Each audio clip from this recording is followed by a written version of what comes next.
Good afternoon all to all our listeners. Those of you who are listening to us, of course, in New York, I know for sure our fans in New York are listening to us every day because we get our evening review after the show. Good afternoon to our fans in Miami and Texas. And I understand we have some fans in other parts of the US. Um, Good afternoon to everyone who is listening to this show. I understand this is a kind of football free evening, so we may have a wider audience this evening. And good afternoon also to the owners and managers of this great radio station, who, of course, have given us the opportunity to speak into your cars and your homes at this hour. This is usually about a 3 or 2.5 hour show, and we cover a lot of issues, usually issues that are in the news. This, of course, is the Third Empire show. My name is Stephen Matheson. I am here alone. Some days we have a full house, and some days it's just one of us. But I am here alone. I may be joined shortly by um, another umpire, but for now I am here, and you, the third umpire, you, the pavilion, I would encourage you to join in, chime in from time to time, and be part of the show.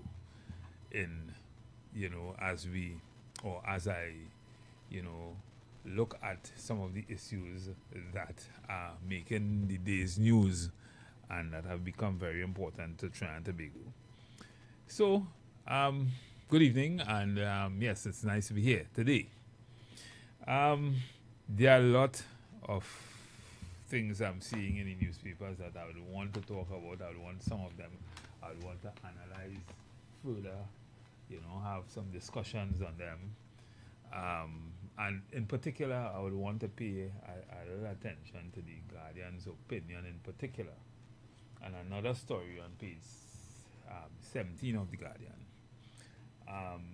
That being said, I saw, remember, I don't know how many of you remembered the robbery in Tobago, the ATM. The guys who stole the backhoe, and they would have ripped off an ATM, tried to pull out an ATM from a building in Plymouth in Tobago. Those of you know Plymouth and would know where that building is located, where the ATM is, the FCB ATM is. Well, one of the guys were held. He is Sherman Irvin, 35, of Blackrock, Tobago, and he's been charged with a series of offenses, and those offenses included 3 counts of robbery, 2 counts of false imprisonment, and 3 counts of malicious damage, breaking and larceny. That was kind of a brazen robbery, and I think they would have held up where they stole the backhoe. They would have held up the guards there, and that is where the false imprisonment came in. And so he is held. They are still searching for Batman, however, and the other accomplices. So Tobago police has his work to do. I don't think the gentleman got bail, and he would, of course, go down in history for that kind of robbery in Tobago. Hats off to the police officers in Tobago that have been able to arrest this gentleman, and of course, I am almost sure that the others would be apprehended not long from now. Right, people talk. People, a lot of people may know who is Batman, who was wearing a Batman suit outfit and that kind of thing. But we look forward to hearing what would have come out of that. Before I go further, I want to say yesterday I was on the show, but I kind of left the studio for a little while but apart from look at the football, I left the studio to give way to a particular interview, and I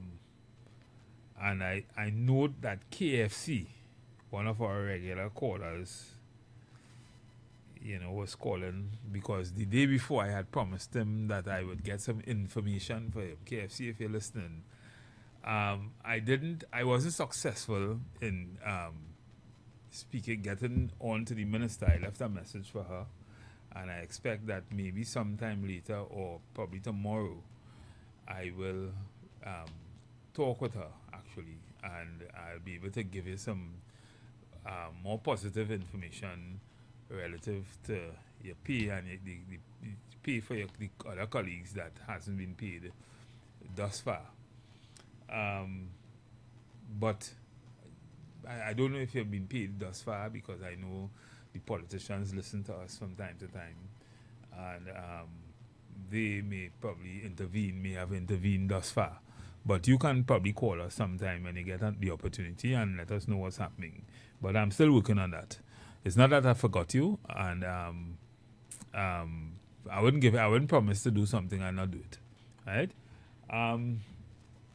That being said, we are in the football season, and a lot of strange things are happening in the football. I am kind of, I don't want to say turn off.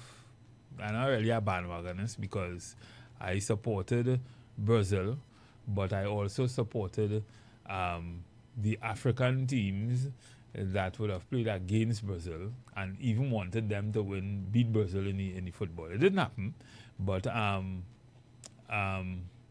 Brazil is out of the football now, and something very interesting happened a few nights ago, and that was a USA player would have been given a red card, and I think Donald Trump intervened sometime after, and that decision was reversed, and that created a lot of furor around the world, rightfully so.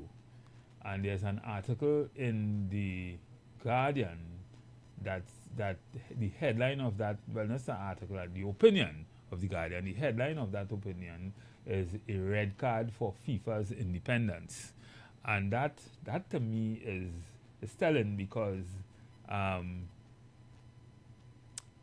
maybe I should read that opinion. Let me just read it. For many in Trinidad and Tobago, the controversy surrounding the United States President Donald Trump intervention in the 2026 FIFA World Cup suspension of USA striker Florian Belgum strikes an uncomfortable chord. Like millions around the world, we expect football to be governed by fairness and shielded from political interference. The country understands better than most the danger that can result from politics, power, and football administration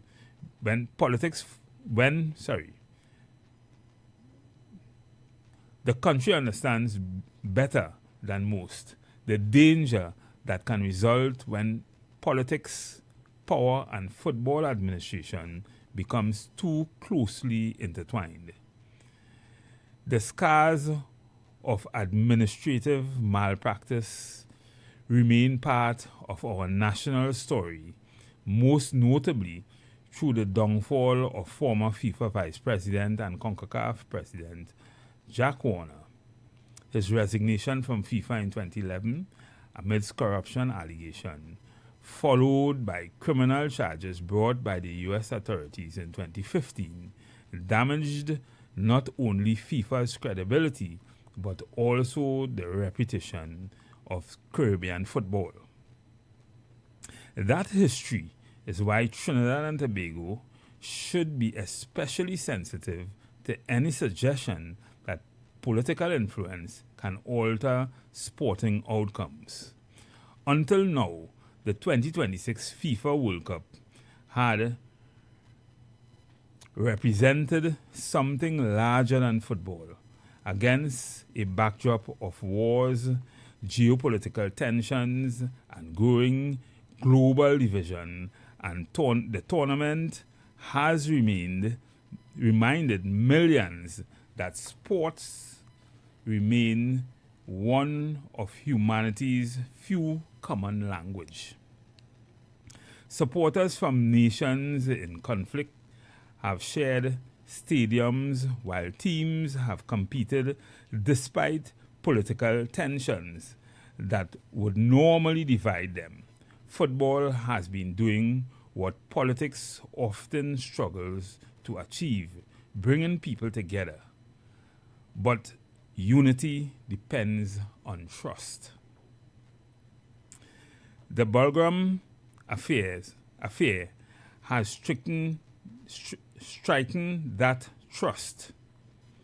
For decades, FIFA has insisted that politics must remain outside the game so that fans believe the same rules apply to everyone regardless of nationality, wealth, or influence. To see a sporting sanction lift after the interventions from the political leader of a host nation, which also happens to be a world superpower, undermines that principle. Whether the original red card was correct or almost besides the point. The question is whether any other football nation would have received the same audience and the outcome had its head of government made a similar request.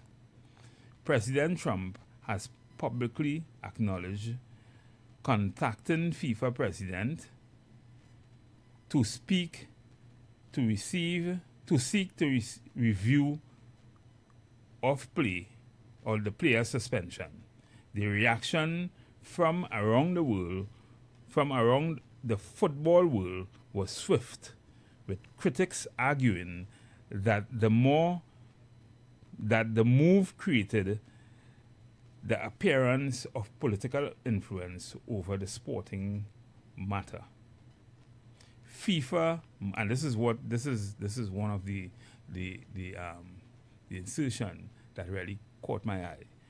FIFA may insist that its judicial body acted independently, yet perception matters as much as process in sport. Credibility rests not only on fairness, but also on the belief that fairness has been upheld. After reading this opinion, I was almost compelled, to go back and review some of these decisions made by FIFA officials in some of the games. I remember I was looking at a game a few days ago. I think it was, I can't remember who was playing because I ain't so big in the football thing. But a decision, the referee didn't blow for a penalty. And the other team, the team that eventually got the penalty, they made a hurrah on the field, and I think they had a camera replay. And in my opinion, the footballer went at the ball, but yet he was given a penalty. A penalty was awarded against him.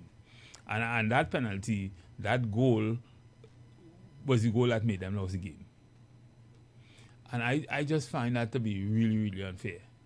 Because, sometimes you hear all kind of conspiracy about the game rig and, that kind of thing. But clearly, to me, to a person, I am no big footballer, but looking on, I just find that to be very, very unfair. And to see that a country or a world power and the leader of a world power could go and ask for a review of FIFA, and FIFA could go as far as reviewing and overturning that decision, to me, that takes away from the independence of what we know football to be, of a World Cup to be, because we know that is governed by a separate entity which is a law on their own, of their own, and that kind of thing. So for that to happen, I would agree with anybody, and I 100% agree with this opinion. A red card for FIFA's independence. It doesn't appear as though, especially when you look against the backdrop of everything that would have happened with good footballers attempting to, with the necessary documents, attempting to get into the US to play and to referee games and that kind of thing, and not allowed or debarred from entering the country. To me, that is like putting your thumb on the scale. So I was one of those. I was one of those who rejoiced when USA was ticked out of the game, and for good reason. I like fairness, and I think you like fairness also. So I mean, listening to this, just reading this opinion, and I've heard a lot of comments, not just about this, but about the general refereeing of the game and the general fairness and all kind of different conspiracy. I'd like to hear what you have to say, because to me, this says a lot. This, to a large extent, this game, football, World Cup in particular, is viewed by probably one of the most popular sports in the world, if only because of World Cup. And it demonstrates what happens here, or what happened in this game, to a large extent demonstrates the lack of independence of FIFA and how much the game might be rigged. Yeah, how much the game might be rigged. Sorry to say it like that, but it appears so to a large extent, and not just to me, but to a lot of people. So to all the people who supporting or who making a lot of noise for Argentina, and even those for France, I await to hear what they have to say in the coming few days. Good evening, caller. Good afternoon, Mr. Matheson, and good afternoon to your listeners. Yeah. Boy, oh boy. Well, Mr. Matheson, it's a good thing nobody can call the umpire and ask them to make no change in the judgment.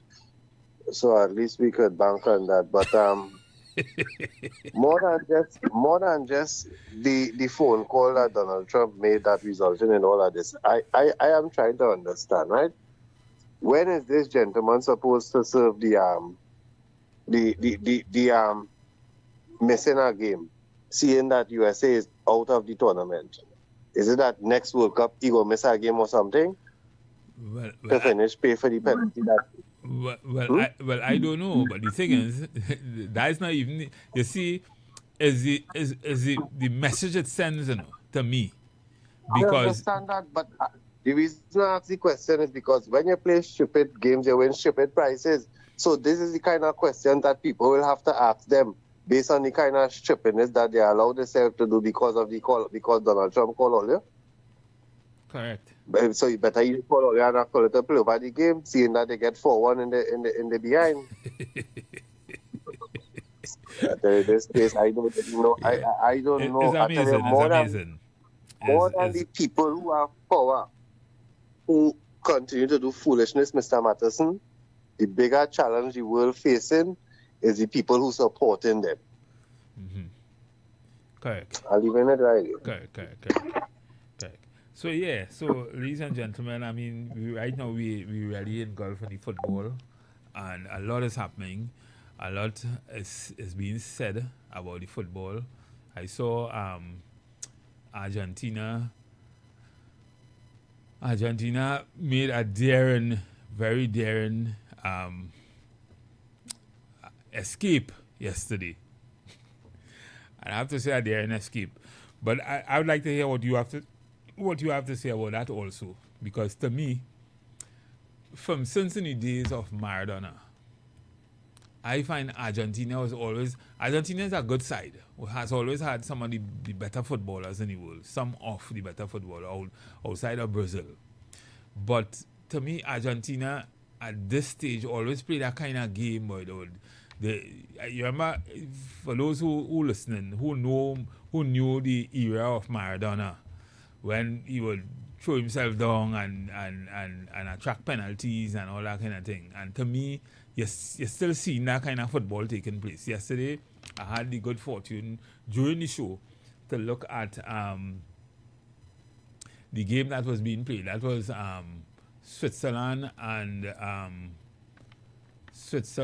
Colombia.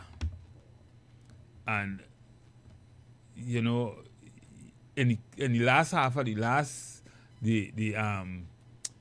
extra time in that game, I saw a lot of that. Men even getting kicked. Men just presume to be touched and falling down and you know, that kind of thing. And I was wondering, I find that takes away a lot from the professionalism of the game. Right? One, you're wasting time, and two, it's like you're cheating. But I'd like to hear what you have to say. And to a large extent, sometimes the officials are caught up in that. And sometimes they fall for that. So sometimes they would use the third umpire, they would use the third referee or whoever, the camera footage. But a lot of times, you hear the whistle blow and people get free kick and that kind of thing for those kind of things. But I am not a footballer. So if you listen and you hear what I'm saying with respect to this, maybe you can chime in and say what your position is. But in particular, I was talking about the opinion, the Guardian opinion, a red card for FIFA, for FIFA's independence. And I would want to agree with the Guardian with respect to this. Because as the sentence that read, or the paragraph that read, FIFA may insist that its judicial bodies acted independently. Well, I don't know how they will do that with Donald Trump calling them. Yet, perception matters as much as process. In sports, credibility rests not only on fairness, but also on the belief that fairness has been upheld. And that is the challenge for FIFA, not only in this situation, but in a lot of other situations where you see referee made decisions after they would have not, like in the game where I spoke about, where the referee didn't say anything, he didn't see a penalty, and then when he looked at the footage, I don't know if he was influenced by someone, because looking at it, it was even more evident that it was not a penalty. But I'm trying to remember what game it was, but it was a game I looked at last week. And to me, that mars the nature of the sport and the game. And therefore, you know, I'd like to hear what your comments are. Now we're going for a break shortly. And when we come back, maybe we can have this discussion. But there's something else that I would want to discuss, or something else, another issue that I'd want to raise, and that issue may take us for most of the second hour. But clearly, football is in the air. Today is like a bye. And today is a good day also to talk a little bit about the nature of the game, the independence of it, the independence of the decisions, and how you see football. A lot of people have dropped off, not only because of this, but because their favorite teams are not. I am usually not a bandwagonist. I like Brazil. If Trinidad and Tobago isn't playing, or a Caribbean nation isn't in the football, I love Brazil. And Brazil happened to play two of the nations that I would have usually otherwise back. I think Haiti had a good showing in this football. Haiti played a really, really good game. They weren't successful, didn't get through, but Haiti played a really, really good game, in my opinion. They wasn't finishing, but they played a good game, and there are some other teams that played some really good football, but just weren't successful. Brazil is the team that I would usually support. Unfortunately, they are out. When we come back, we would discuss that and You've got bills to pay, and so do we. Let's go pay some bills on the street 919 FM.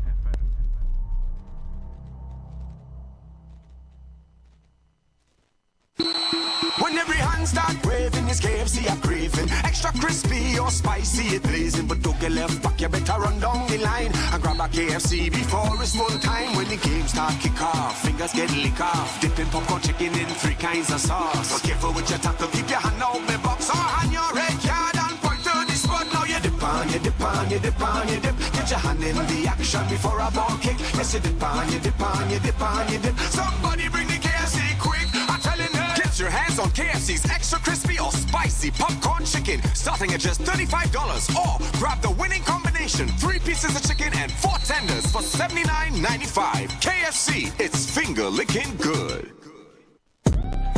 TechFlex TT Limited, the #1 computer store in Trinidad and Tobago, has all your tech needs. We have the latest computers, powerful MacBooks, and affordable Chromebooks for school and work, providing new and refurbished options to suit everyone's budget. Also, we carry a variety of printer options and ink solutions for your home and office needs. Need repairs done? Our experienced technicians can solve your tech problems. Visit us now at any of our 2 locations, Wilson Road, Scarborough, next to Royal Castle, or Penco Street, Montrose, Chagonas. Call 235-4919 for more info. TechFlex TT Limited. Affordable tech. Exceptional service.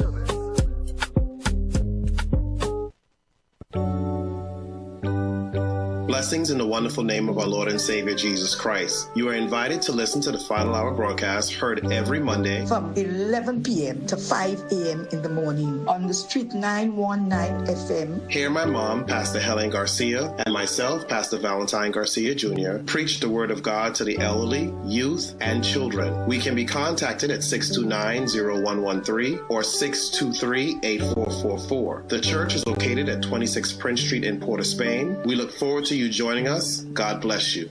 As my life I lay it on the altar, as my life.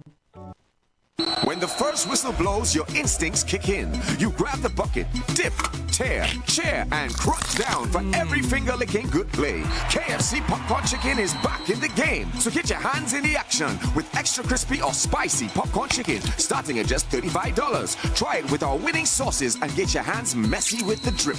Or get the winning combination, 3 pieces of chicken and 4 tenders for $79.95. To satisfy every craving during game time, it must be KFC.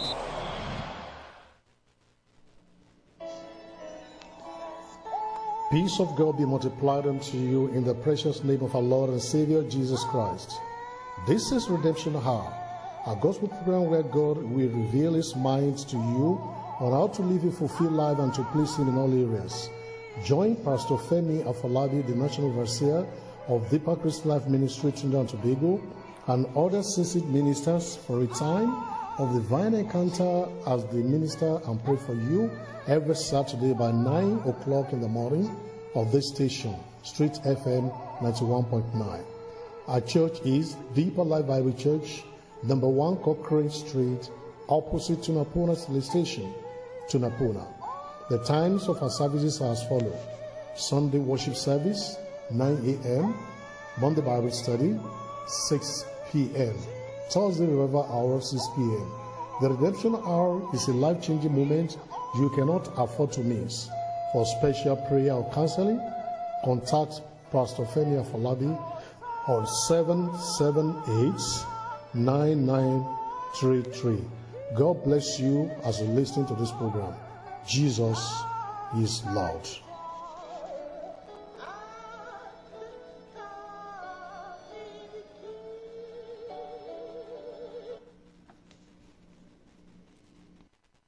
Share the live. Share the live. The Street 919 FM on Facebook and Instagram. Share the live. Iowa George on Instagram. Share the live. Iowa TV and Street TV on YouTube. Share the live. The Street 919 FM.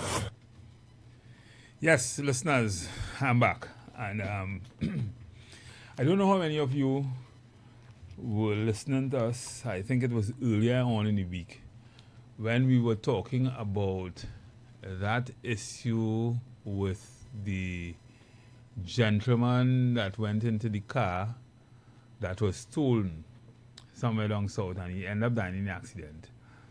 And that discussion, from that discussion, we kind of veered out into the responsibility of parents, and we looked at the issue of parents and intervention in the schools and PTAs and parent meetings and that kind of thing.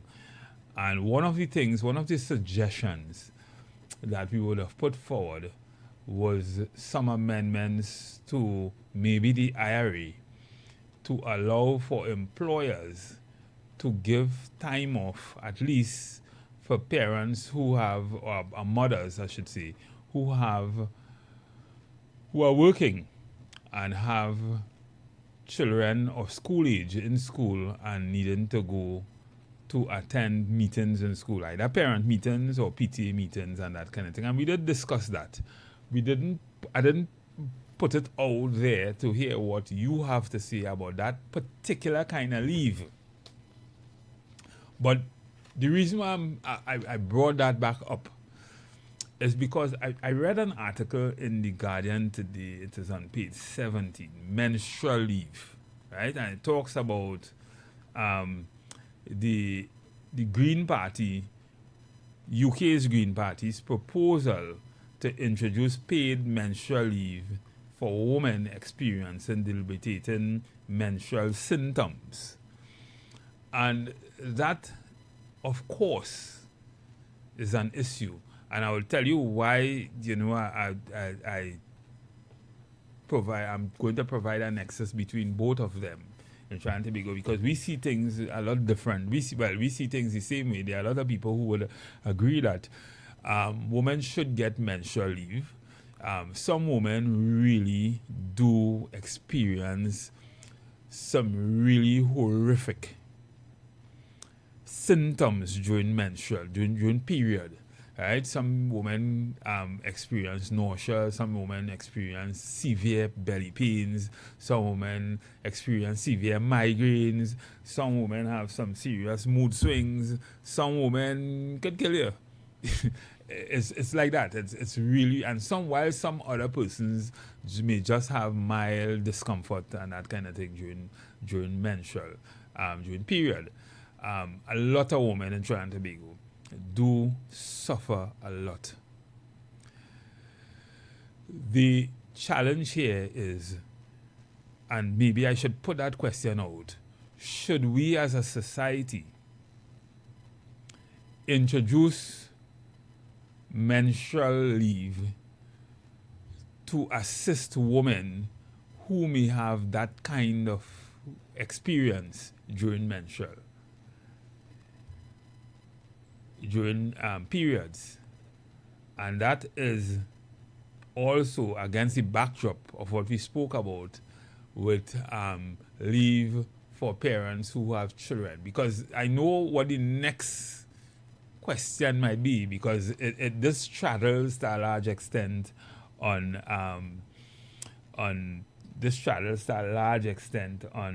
gender equity. And men might say, well, I mean, women have all these kind of issues. Why are they even in the workplace? Why don't they just stay home? That's what some men will say, and some people might say, well, is that to look at it like that will be a kind of chauvinistic kind of approach. But we are talking about a situation, and we have other situation where you have other leave. So you have, apart from all the other sick leave and that kind of thing, we're talking now leave for PTA, we're talking now leave for period, menstrual period. You're talking when you have children, when you have a baby, you are talking about leave for paternity leave and that kind of thing for men and women also. And the employer, of course, will be asking himself, well then, when will these people get the opportunity, time to do my work and to be productive? And therefore, that is the moral imperative that one will have to consider, or a government will have to consider in dealing with putting out something like this. Now, this is something that is proposed by the Green Party, UK's Green Party, but it is something that I've heard mentioned in Trinidad and Tobago already, and I'm saying also it is something that that warrants some kind of introspection, some kind of looking into, because as I said, there are some women who really experience some really, really debilitating pains and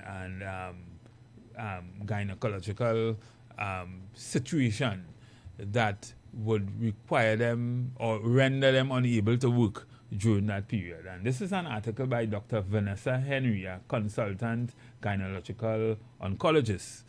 And she obviously would have put a case for menstrual leave. And that is something that I would like to hear what you have to say as an industrial relations consultant myself, and understanding why the worker in the workplace, we need to take care of the worker in the workplace, whether it's man or woman. We need to look at a comfortable workplace and fairness and everything. But at the same time, I am one advocate for productivity. I'm one advocate for a fair day's work for a fair day's pay. And so how do we rationalize between all of that and these kind of leave? I'd like to hear what you have to say. The number is 342-0081 and 466-5391. Maybe you can call me and let's have a discussion on this particular issue, because I am almost certain that this, and I've heard our Prime Minister talk about it already, but I am almost certain that this will be percolating on our shores at some point in time, because this is serious. We've always talked about on this show the old days when mothers were home and doing that motherly thing where you socialize the children and that kind of thing while the fathers were outside working. But now you have a lot of single parents, and you have a lot of situation where women are in the workplace. Women are in the workplace sometimes even more than men. And with that, women have their issues. And one of the issues that women would have is they have periods. And for some of them, it is a very painful or very uncomfortable experience. So, what quality of work can they provide with that kind of discomfort would obviously be a question. And if a leave like menstrual leave is awarded, then how does it impact productivity? And does it cast some kind of unfair situation where gender equity is concerned? Because men could easily say, well, if you could get that, then I am treated somewhat unfairly. In the workplace, I have no leave but then you don't make children and you don't have periods. So I'd like to hear what you have to say about that. What the listeners who might be analyzing this whole thing in their mind right now, what you have to say about menstrual leave for women in the workplace. Apart from all the other leave that we talk about, that we propose, leave for PTA, leave for paternity leave and maternity leave and all that kind of thing, the extended maternity leave and paternity leave and that kind of thing. What will this, if proposed in Trinidad and Tobago, and if becomes a reality in Trinidad and Tobago, will this now affect how employers recruit people? And would it be easier for employers to say, well, my policy, I don't want any woman in my workplace?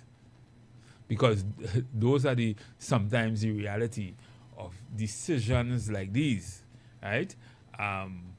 It is very easy for, unless you have now a different kind of policy, affirmative action policies and that kind of thing in the workplace, it's very easy for our employer to say, well, I'm not employing women.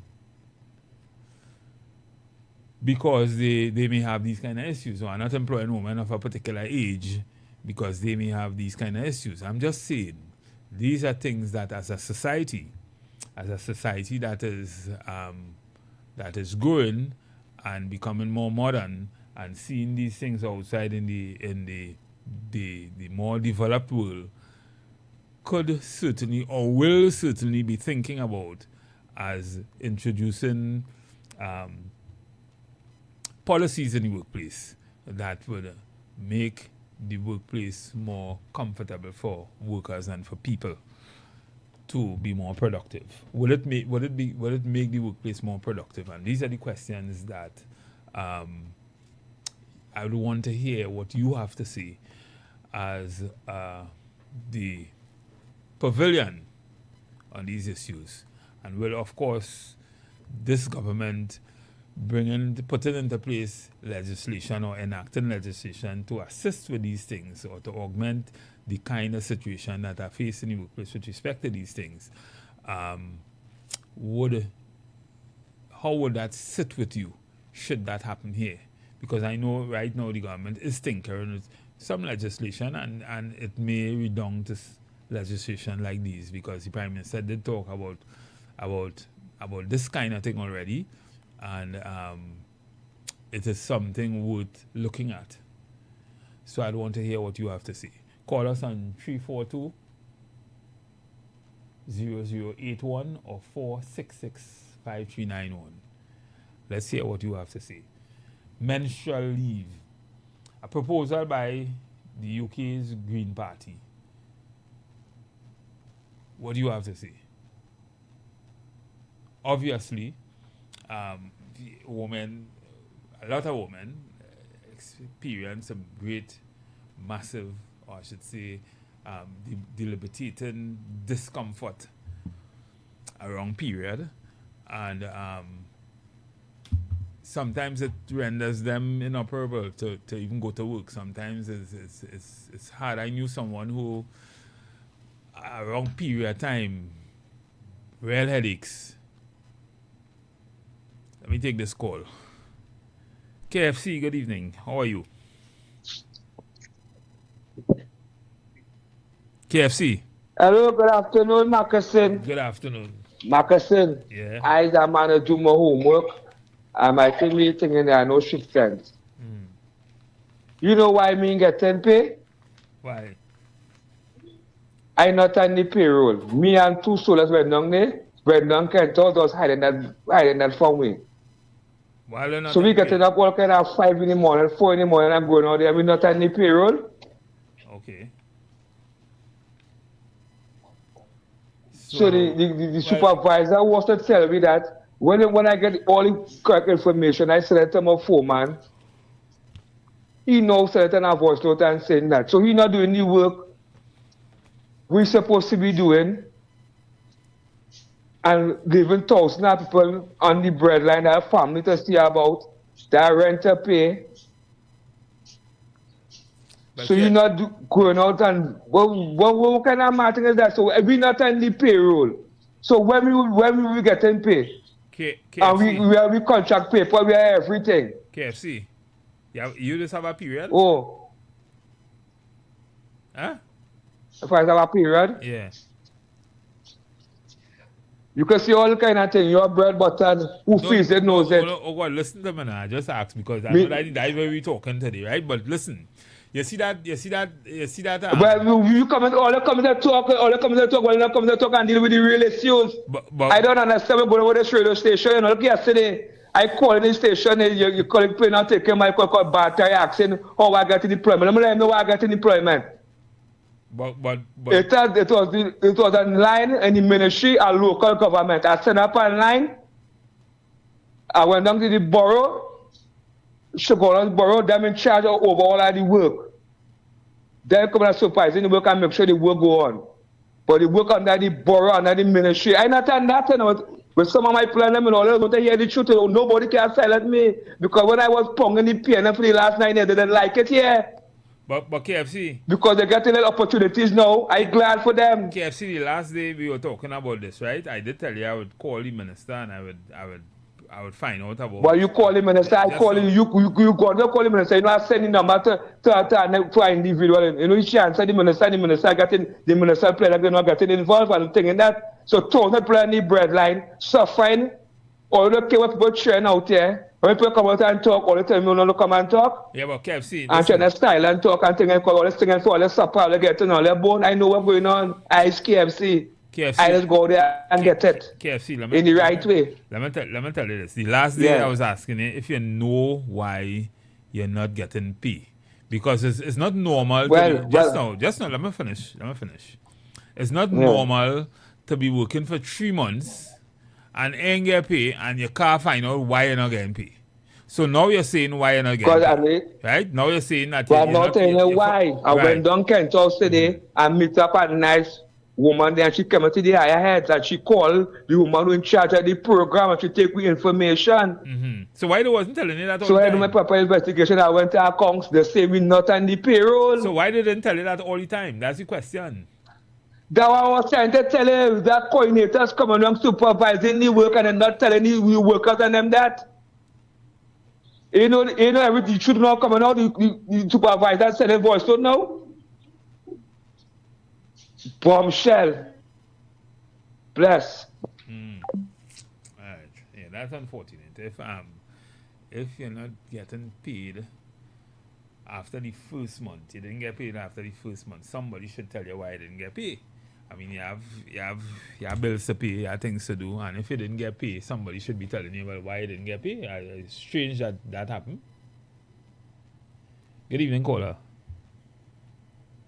Yeah, good evening, Matheson. Yeah. Good evening, Matheson. And good evening to Rolox and all of them fellas. And I love to hear all your guys. I wouldn't like all the most neutral station it have. You bring an issue, you deal with it on a level playing field. I admire all the fellas for that. Here's one thing. I really, really admire all the fellas. For black men too, let me put that in the context. For black men, all it does don't talk the kind of stupidness we be hearing otherwise in a other station in them. We listen to educated men, sensible men. All right. Well, the situation with women and the period. Well, boy, that I have more questions than answers. So I go ask like places like China with them doing it. Because when you see political parties looking for a play, they just tell you anything you want to hear. You know? They will dig up all kind of things. And you're telling me the UK in a mess with promises, and that causing trouble. I think you have to have a draw a line in the sand when it comes into things. You know, you have to have a line in the sand. Women is get period years. Not all they suffer the same way. The pain scale is different for women. And the next thing too. What about the women who don't get period? Where's them excuse? You see, when it comes down to the nitty-gritty, if that woman don't see their period or they see one period a month, every 6 months. You know what I mean? Well, the thing is, I mean, the situation or the question is a valid question, and that is, how do we rationalize between productivity, women in the workplace, more women in the workplace, and the phenomena or the experience that a lot of women, not all women, but a lot of women have. I know a lot of women who suffer from really, really severe migraines and things. I mean, I can't see you working with those kind of things. So, sick leave, you wouldn't want to take that as sick leave because always it's a medical condition, because it's a perennial thing. And because it's a perennial thing, you will utilize your sick leave and then you will be out of sick leave, and of course you're paying NIS, so you might be able to in some way account for it or get paid for it some way down the road. But it would reflect badly probably a performance reviews and that kind of thing at some point in time. Of course, right? Depends on the company you're working for. Depends on the company and the policies and that kind of thing. So what? I mean, all right. So women in an office will have different problems than women that work in a factory job. Right. But the question you ask is, what does China do? And which is a good question too.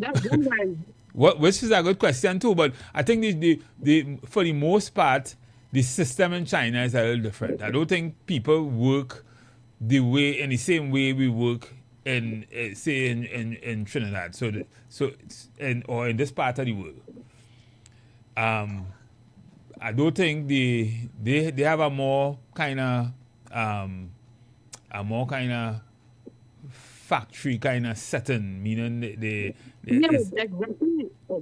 exactly. That is my point. They're more factory based. I ain't saying they don't have office work, but they're more factory based where women do more manual labor. So let me say she working in a garment factory, sewing clothes, and she have production pieces quota to make every day. What going on with that? Well, I don't know, but it's certainly something to consider, because you hear it all the time. And but what do you think? Yeah, what do you think should be? I mean, how do we reach a middle ground in all of this? Because you heard what we talked about earlier in the week with respect to probably giving parents some time off to go to PTA meeting and all that kind of thing. How do you rationalize between the increase in crime as a result of sometimes parents not intervening as a result of parents sometimes not intervening in the school? I see it amongst my neighbors. Their children sit down and rolling weed with them and smoking, doing what they want. Coming, you talking about a 14-year-old boy saying he get up in the morning and say, "Boy, I stay by my girl whole weekend," and you want to know, you're comparing that to your life, and you're saying, when I was 14, I couldn't even like a girl. It's only books. You understand? But I say you get your mouth bust. So nowadays youths getting freedom, and what happen? Some parents can't manage too much pressure, and they just deal with their own stuff, and they let each other and do what they have to do. That's a reality. So and that's the thing.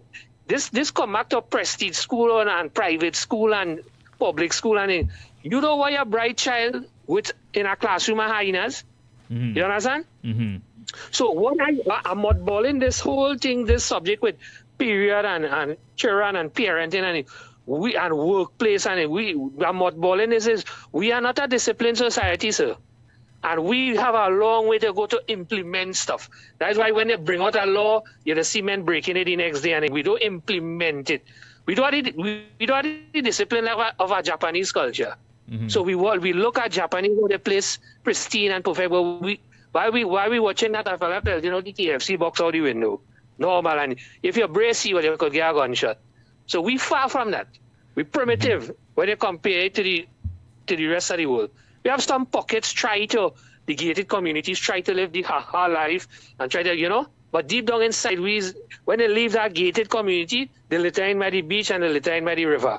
But at the end of the day, we have a lot government and society to a large extent have a lot to rationalize. Because here it is, we have more women in the workplace, and we know why more women. We have more single parents. We have more single parent mothers who trying to rationalize between their own ambitions, their own aspirations, and that kind of thing, and taking care of the children. And to do that is a chicken and egg. You had to work to get money. Yeah. Right? Well, or is either you do that or you get money some other illegal way while you stay home and take care of your children. But the same thing applies for those who may suffer debilitating pains and different things during period, and having to work through it, having to go to work with that still, for fear that if you take sick leave, it will affect your performance down the road and that kind of thing. And that, to a large extent, is what we have to rationalize, what we have to think about today. Well, the only place that could rationalize presently is if the company unionized. So the union now could bring forward that type of a particular thing for their staff. But if you're in a private organization and your boss is or the owner is a woman, but she out there 16 hours, you come in for 8. Oh, you can't argue that thought. That had to be a national law. Well, this was saying, and that's what the article proposing. The UK Green Party is proposing that. But what I'm saying is, I mean, we're looking at it here. I think I heard the Prime Minister talk about it at some point in time. But it is a reality. I mean, what's happening? Yeah, what's happening is a reality, and that is something. By the way, I want to introduce our third umpire, our another umpire. Our most eloquent umpire, Mr. Ronaldo Rollox, he's in studio with us too, and he would want to join you. Caller, stay on the line. When you're bringing in that man, you have to bring in that man like a WWE announcement, man. Let's get ready to rumble! Good afternoon, caller. How are you? I was acting earlier on, you know. How are you, caller? How are you? I like Rolex because he have to me, for want of a better word, he have a psychopathic way he just tear down a subject matter and bring it across. You don't hear no tone at all, you know. You know, and he man have one tone, you know. One tone. He could be talking about murder, he could be talking about sexual relation. The man have one tone, you know. Caller, how are you? How are you, caller? How are you?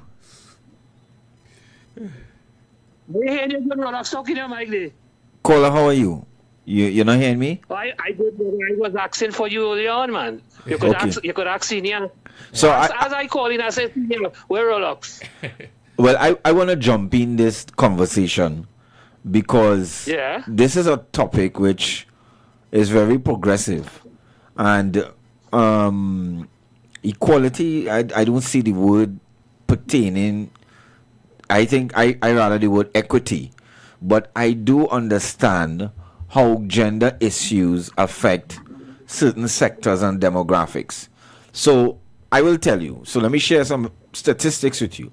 I was involved in the teachers union for a very long while, right? And more so in Port of Spain, which is demographically and numerically the second largest district after St. George East. So that is anywhere from Georges and Barataria straight to Carenage.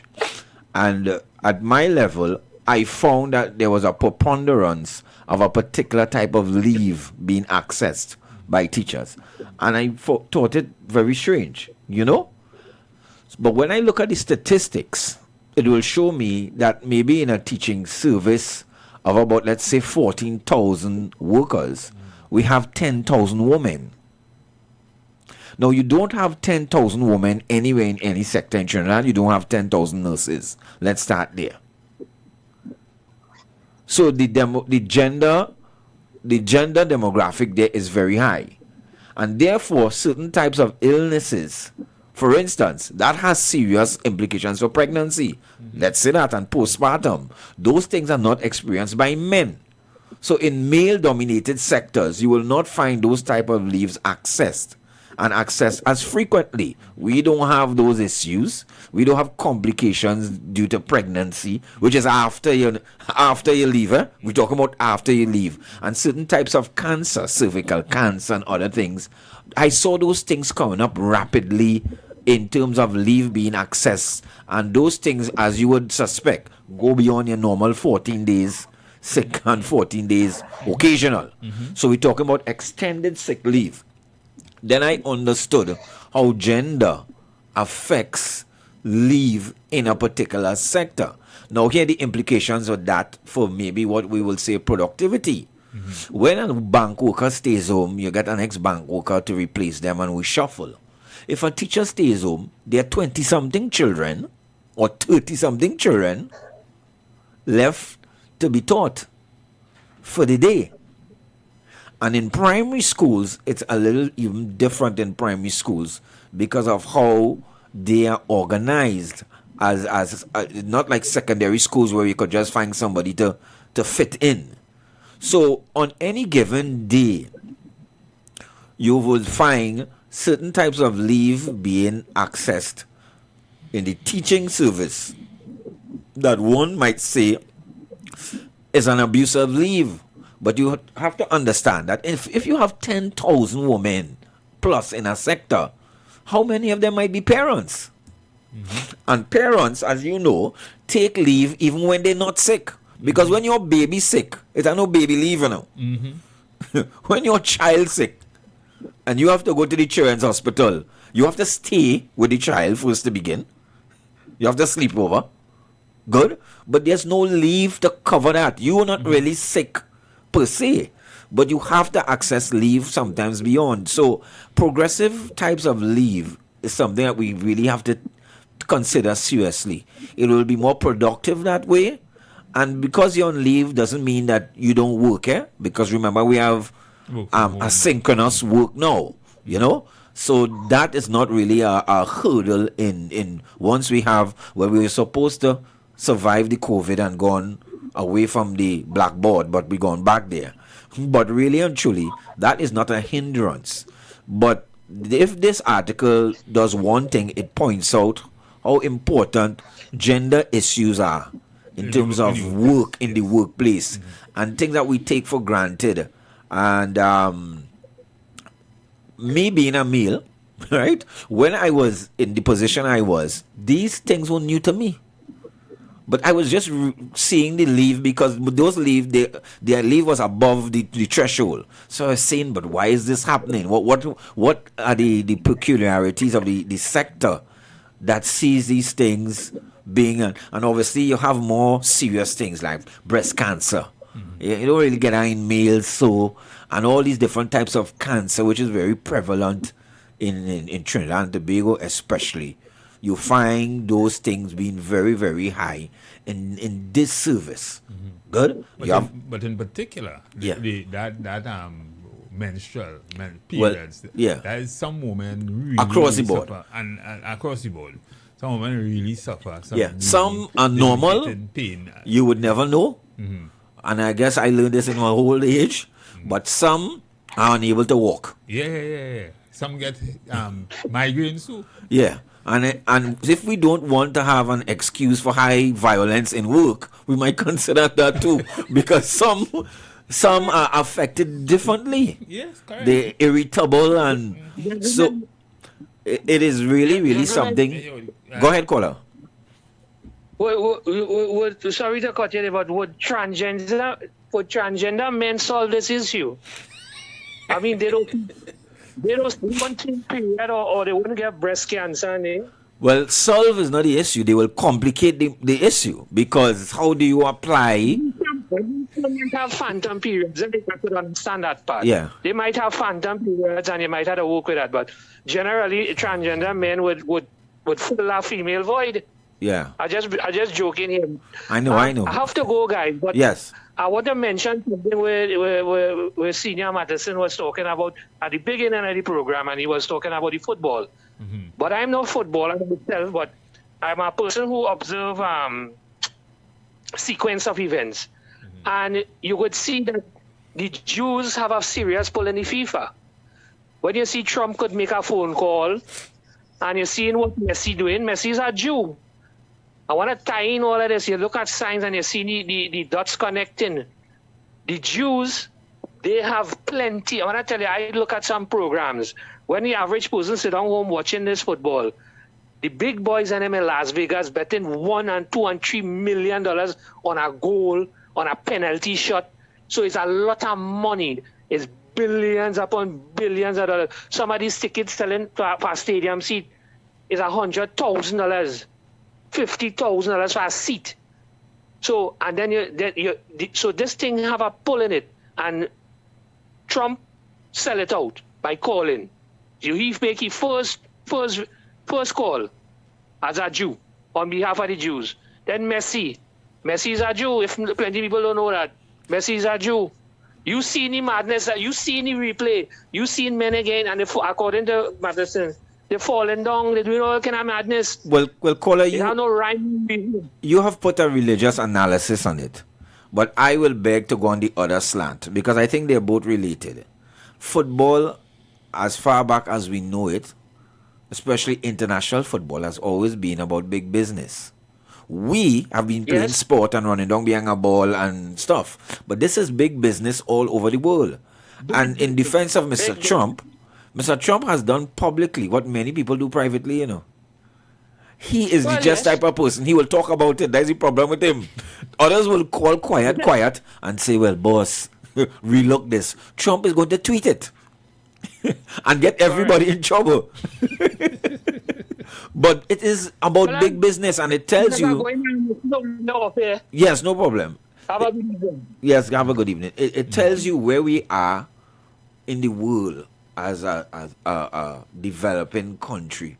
How we see things. We see football and people seeing money. Yeah, we just seen fairness and equity and all that kind of stuff. And we this is geopolitics. This is geopolitics. And this is serious geopolitics too. Because these things have... But the article from which I would have read it, that's the editorial. Yeah. I mean, it kind of sees it the way we see it. Because to a large extent, it takes away from what Trump would have done takes away from the independence. It would seem to have taken away from the independence. Because it was made public. When it's not made public, as I will argue, always happens. But what we don't know. Okay. You saw a few days ago, I was looking at that game, trying to remember who the teams. It was so insignificant to me. But one team was up by 2. Right? And a penalty. Let's take this call. Yeah. Good evening, caller. Caller, good evening. Good afternoon, gentlemen. Yeah, afternoon. Of the empires. Yeah. Well, what I want to say about that,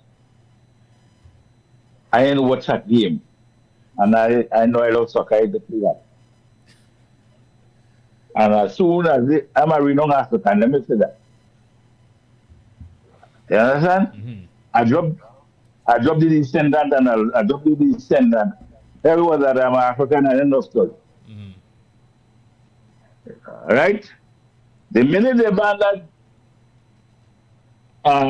fella from coming in that referee. Yeah, African referee. I say, look, I don't see, I couldn't expect nothing from Trump better. It could not surprise me because from the time they stopped that fella and they started to think about African coming in, I wouldn't watch a game. End of case. And from my view, the issue that abandoned itself from the West completely when it comes to football. End of case. That is how I see it. That's my view. And I know it's only no politics. They go make money until they're sick. They go do how much business. Some money you have to leave it alone. But you see, this is the problem with people. This is what will happen to people. They say money in the root of evil is the love of money. In the root of evil. Not all money you run behind. Some money you have to leave it alone. Don't care how much billion, you leave it alone. And you see, these are the things that are interfering with the credibility of the game. Right? As you say, Trump made it public, and probably was happening all the time. It does. Right? It does. But Mr. Warner shows you that. You see, when he spoke about FIFA, he makes you understand the depth of politics when you have the King of Jordan and this one and that one calling you. These countries don't look at it as just football, you know, it's monkey tongue down here. In these countries, it's death and life. Yeah, so when you get a call from a king who's a football fan, what do you do? What do you do? Yeah, but that's unfortunate because we've been bred to think that, you know, this is just football. It's just a football. It's a game. It's just a game. No, it's not. But I know that long time. I mean, I know that this is serious politics here. This is serious chess here.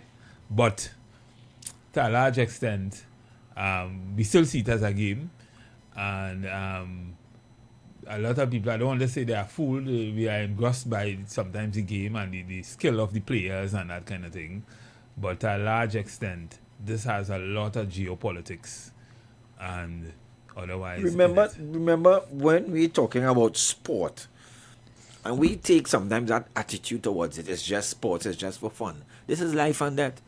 This is how some people feed their families. This is what all some people know. When you're playing basketball all your life and you break your hand, you don't sit down in an office when you're done, you know. Good? Remember, you have children to see about university fee. They really have, when you think about how much they're paid, think about their lifestyle, and they have expenses as well. So just as you will sit down in your office, and I will sit down and we will do our work, it is work. And if we see sport as work, we have a different attitude. Messi not playing football, you know. No, but this is more than that. Messi going to work. Yeah. Cristiano goes to work. But the world leaders, they see it a little different. Of course. But it is work for them too, because we paying you. We supporting you. You're getting world-class facilities. They're flying you all over the world. You have to go there, and when you get kicked down, you have to get back up and run. You can't say you ain't feeling too good, you know. It is work. And if you understand the attitude towards work rather than what we would call a pastime, this is not fun. Playing football in the winter is not fun. Playing in the rain is have nothing to do with fun. When it's work, fun, it doesn't really matter. But we have a very kind of a flippant view of it, you know. Just little football, we could party tonight and go tomorrow. Not when we pay here. Now we could smoke and yeah, this is big money. Big money, and that attitude is yeah. You see how they're fighting on the field. You see the energy, and they're running up and down. They get knocked down, and sometimes I see players get fouled, and it's like I get the kick, and I just see them lie down for a while, roll over, and get back up, and you're going again. 90 minutes, then next overtime. 90 plus 15, that's 30 extra. And then you have penalty kicks. You better get up. You watched that game yesterday? Well, you didn't watch that game yesterday. You didn't watch the replay of that game? The Argentina? Yeah. No, not the Argentina game. The Switzerland? Colombia. No, I didn't get to see it. Yeah, that shit game. You didn't like it? Nah, I didn't like that game at all. But I really wanted Colombia to win. The problem we're having in world sport, well, as an example by football, let me talk about football, because the World Cup is going on, is the use of technology. Right, so we haven't figured out what... Like how you have a third umpire, yes, a video umpire. Right. They introduced that to football now. Yeah, we have VAR. And to me, that mocking up the whole thing, boy. Well, the problem is, when VAR is subjectively applied, you have very poor results. But the problem is humans controlling VAR. VAR doesn't control itself, you know. The VAR officials sit in a room. So the argument in the Argentina game was, how come the foul that disallowed the one goal wasn't the foul that disallowed the final goal that Argentina scored? And the difference between that is VAR. VAR intervened in the first one. VAR didn't intervene in the second one. So when we feel that technology will solve all human problems because we have a camera now, we could roll back. If we depend on that too much, the game will be ruled off the field. As a comment, I was watching a video, TikTok.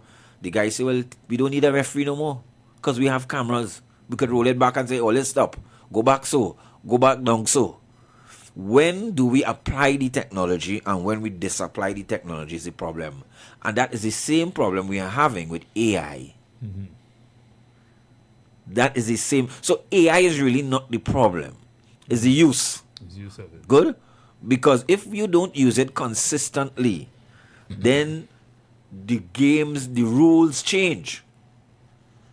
The rules change. If you're using VAR when you scoring, I ain't using it when I scoring, then we come back to the same problem in the first place, which is a human problem that technology can't solve. We feel that the technology will solve all human problems. We had to find a way to present a level playing field with technology. Correct. And to me, because I was just referring to a game I looked at sometime last week where a side won that I didn't think should win. Yeah. When a penalty was awarded, Yeah. when in my view the footballer went at the ball, right, and not at the player's foot. It wasn't deliberate. And in my opinion, he got the ball. The player just fell, but the referee didn't call it. But the VAR called it. Yeah. And to me, that was unfair. The interruptions in football now make football akin to basketball. Yeah. You know, and I didn't like basketball. I didn't appreciate basketball because I felt the game was interrupted too much by the whistle. You know? Yeah. But football has become like that now because of the influx of technology. You know, we're going back down the road from up the road, and normally the game will be played in 90 minutes and you win or I lose. You know? But now we have it's so specific to VAR. When does VAR intervene? When does VAR not intervene? Cricket is a little different because the third umpire, sometimes he tells the on-field umpire, stay with your decision because it was not an obvious mistake and it is the umpire's call. Yeah. Or sometimes it limits you as to how many times you could go to. Correct. Correct. Different from, and that is a nice threshold. Yeah, listen to me. Threshold. We can't go whole test match or whole T20 with this. Correct. Because it doesn't make sense. You have 3 calls. I have 3 calls. After that, we have when to. You're making that call. Exactly. So you ain't go. You wouldn't take advantage of certain things. And you realize that in cricket, some cricketers ball. When you talk to the wicket keeper, the captain say, well, we have to use these things sparingly and waiting. Exactly.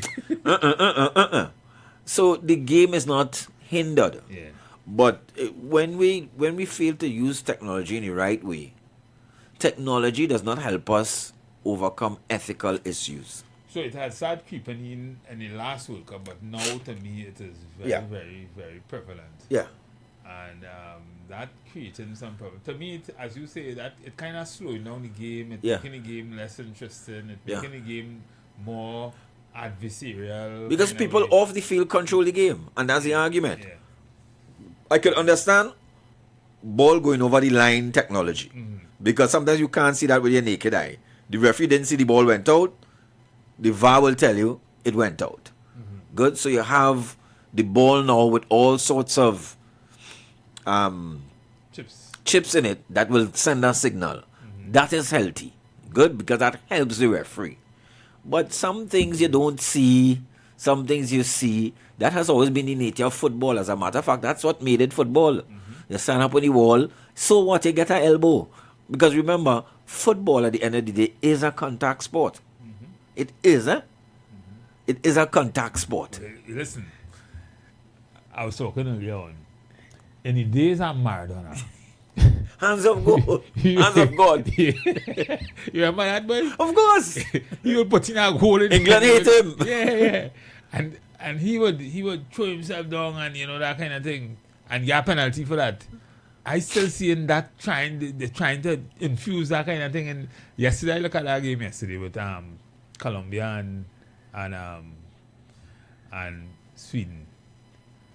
And in the extra time, I see so much of that, but I started to get fed up. But I said, nah, boy, this because this you see, happening. Who is to say from watching the camera if that touch was enough to make you fall, but this touch make you fall?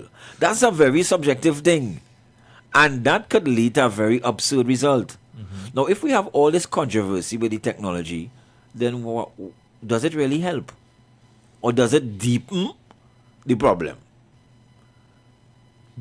Remember, a lot of times we would not have seen those things. You're standing up on a wall for a free kick. Correct. Somebody fall down. They get an elbow. All right, you'll live to see another day. And the game go on. Now we will pull it back and analyze to see if that elbow is in your ribs. how you react when you get it. If you fall down too quick. But I didn't see the Argentina game. Oh, that was a game. I did see that game, and that was a game that. How? Tell me what went on with that 3 goal in the last 11 minutes or so. Well, I know it have a real Argentina. I hold a little bias against who? Argentina. Okay. Of late, because some people now watching Argentina, but I've watched Argentina a while, and Argentina has never had Javier Zanetti, Maradona. They have Diego Simeone. They have had no shortage of great players. Just like Brazil. Outside of Brazil, they had some. Brazil and Argentina were probably traditionally skilled. Traditionally. But I just find of late they need a little help always to cross the line. Yeah. And that help is not skill. Yeah. They always need some favor in a controversial decision. Oh, yeah.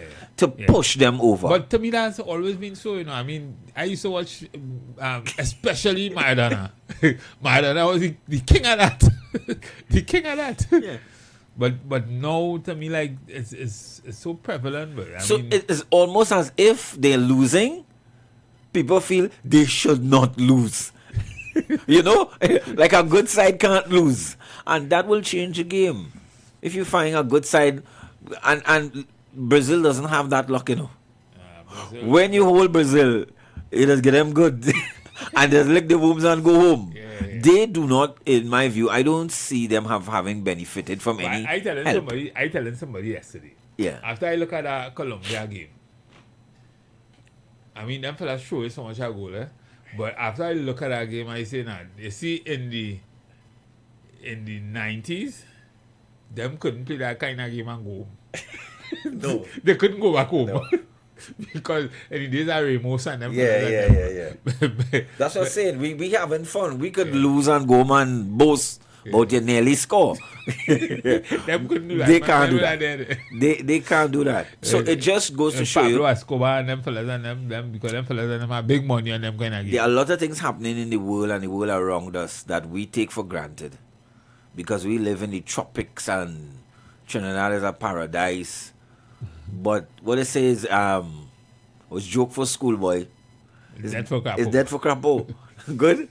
And it's like when you watch it now and you see young teenagers or young schoolboys playing by a river.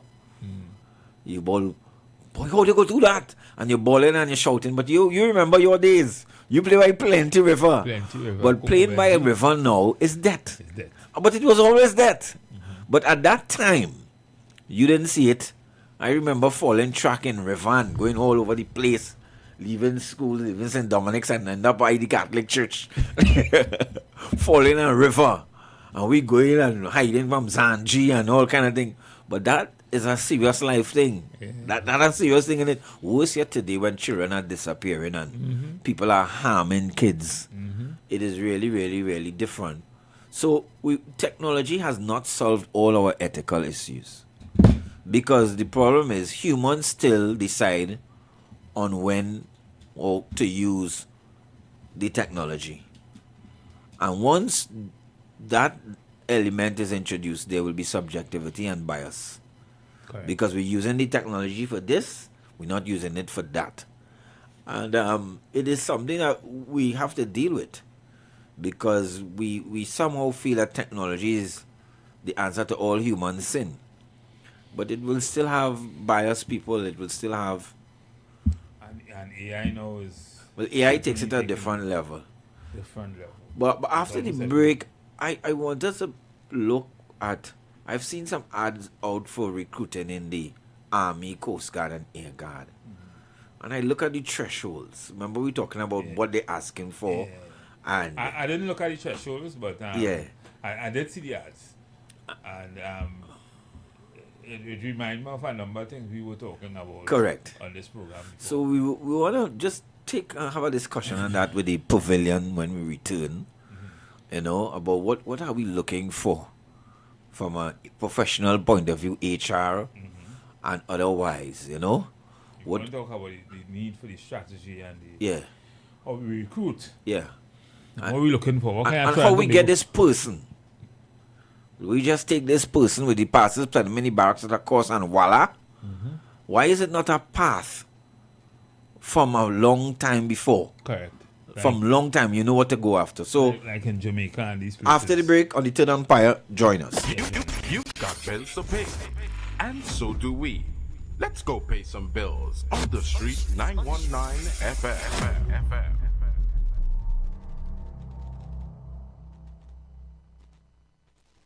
Join us. Strictly local radio show, blazing the best positive hits out of TT. Hottest radio show. Welcome.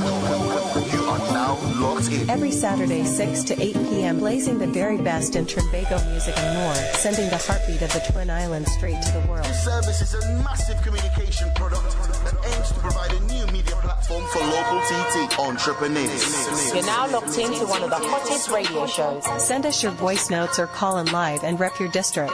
Whether you're in East, West, North, South, or Sweet Tobago, this is your show, your sound, your culture. Hottest radio show. Strictly local, hosted by the one and only DJ Flex 868. Don't miss it. Every Saturday, 6 to 8 p.m. Only on the streets 91.9 FM. The vibes, the culture, the sound of Trinbago. We blaze all the best in TT. Hashtag rep your district.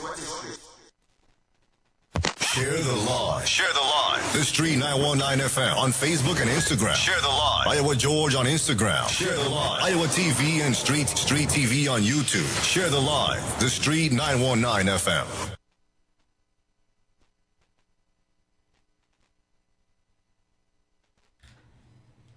Good afternoon, ladies and gentlemen. And in this final hour, we will just lay the groundwork for a little discussion that we have with you about we've noticed a recruitment drive. Senior, let me send, because I do have the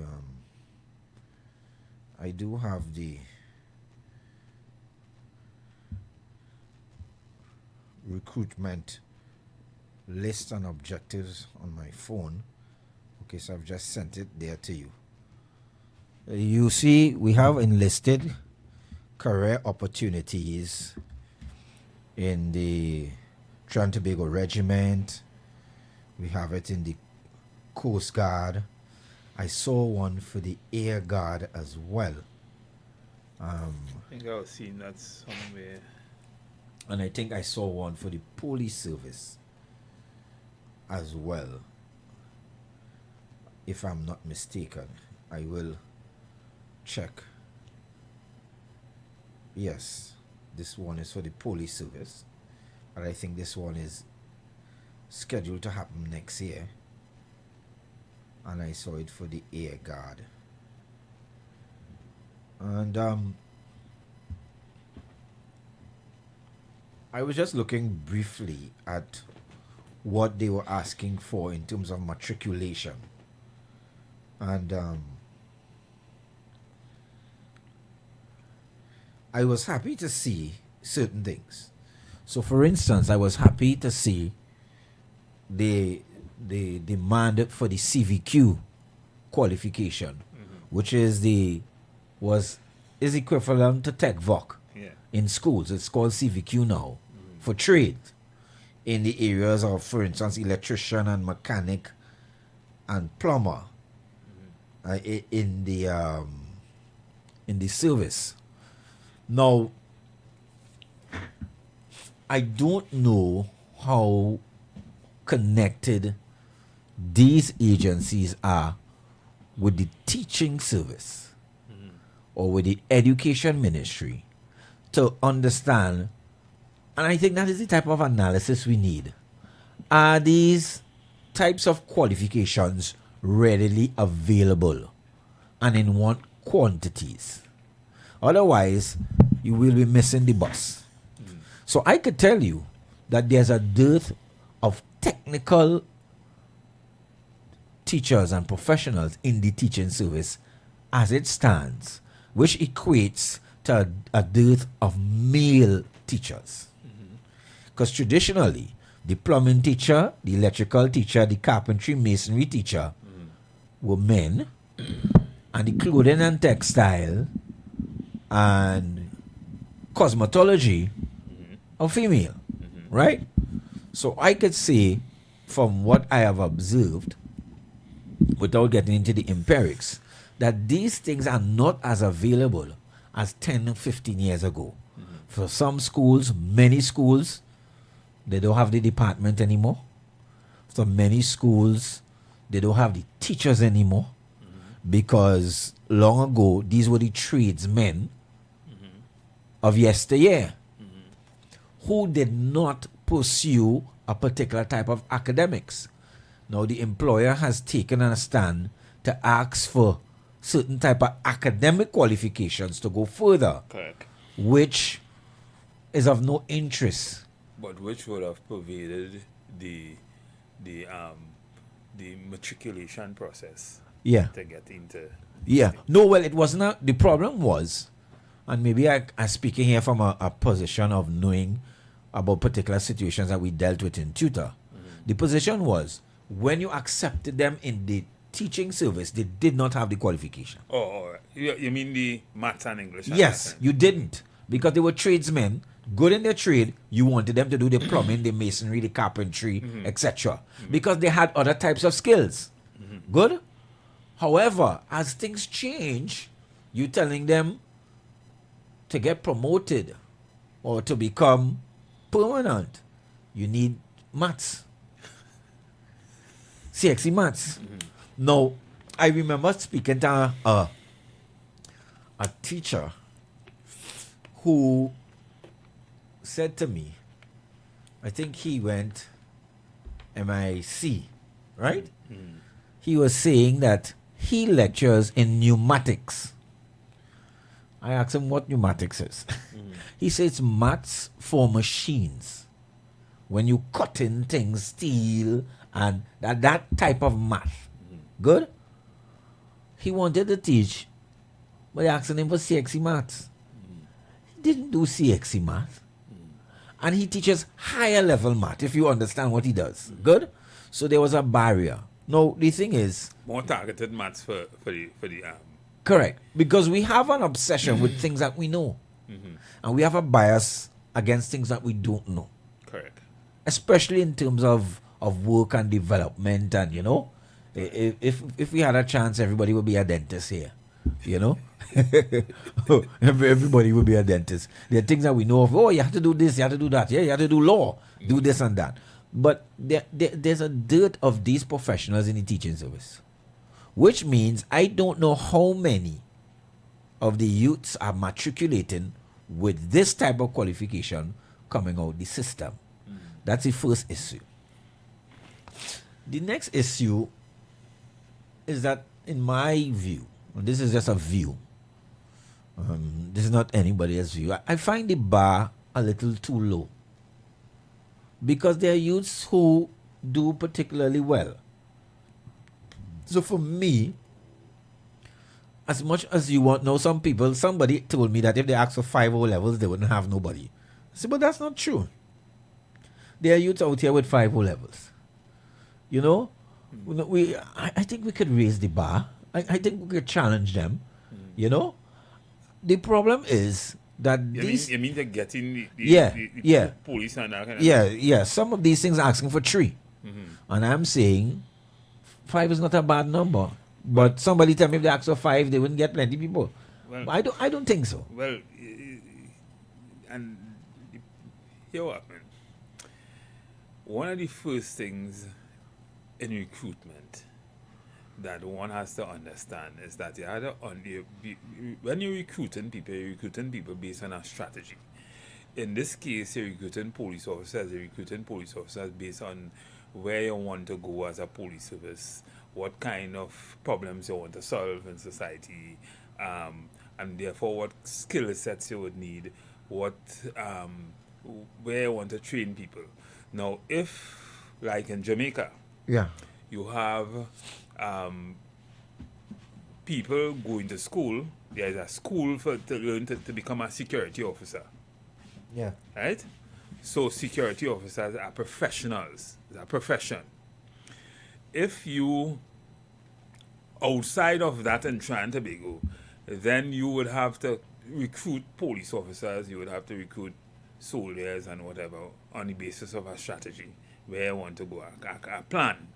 For the next 20 years, this is the kind of police you want, this is the kind of things, this is the new system of investigation, we want forensics people, we want whatever, and these are the people, these are the areas we want to train people in, and therefore, for each one of those areas, you'll have a specific kind of qualification, apart from the rudimentary 3O levels kind of thing. This is what you should have learned in school, so the school curriculum would be designed to accommodate that at some point in time, rather than having to go over it.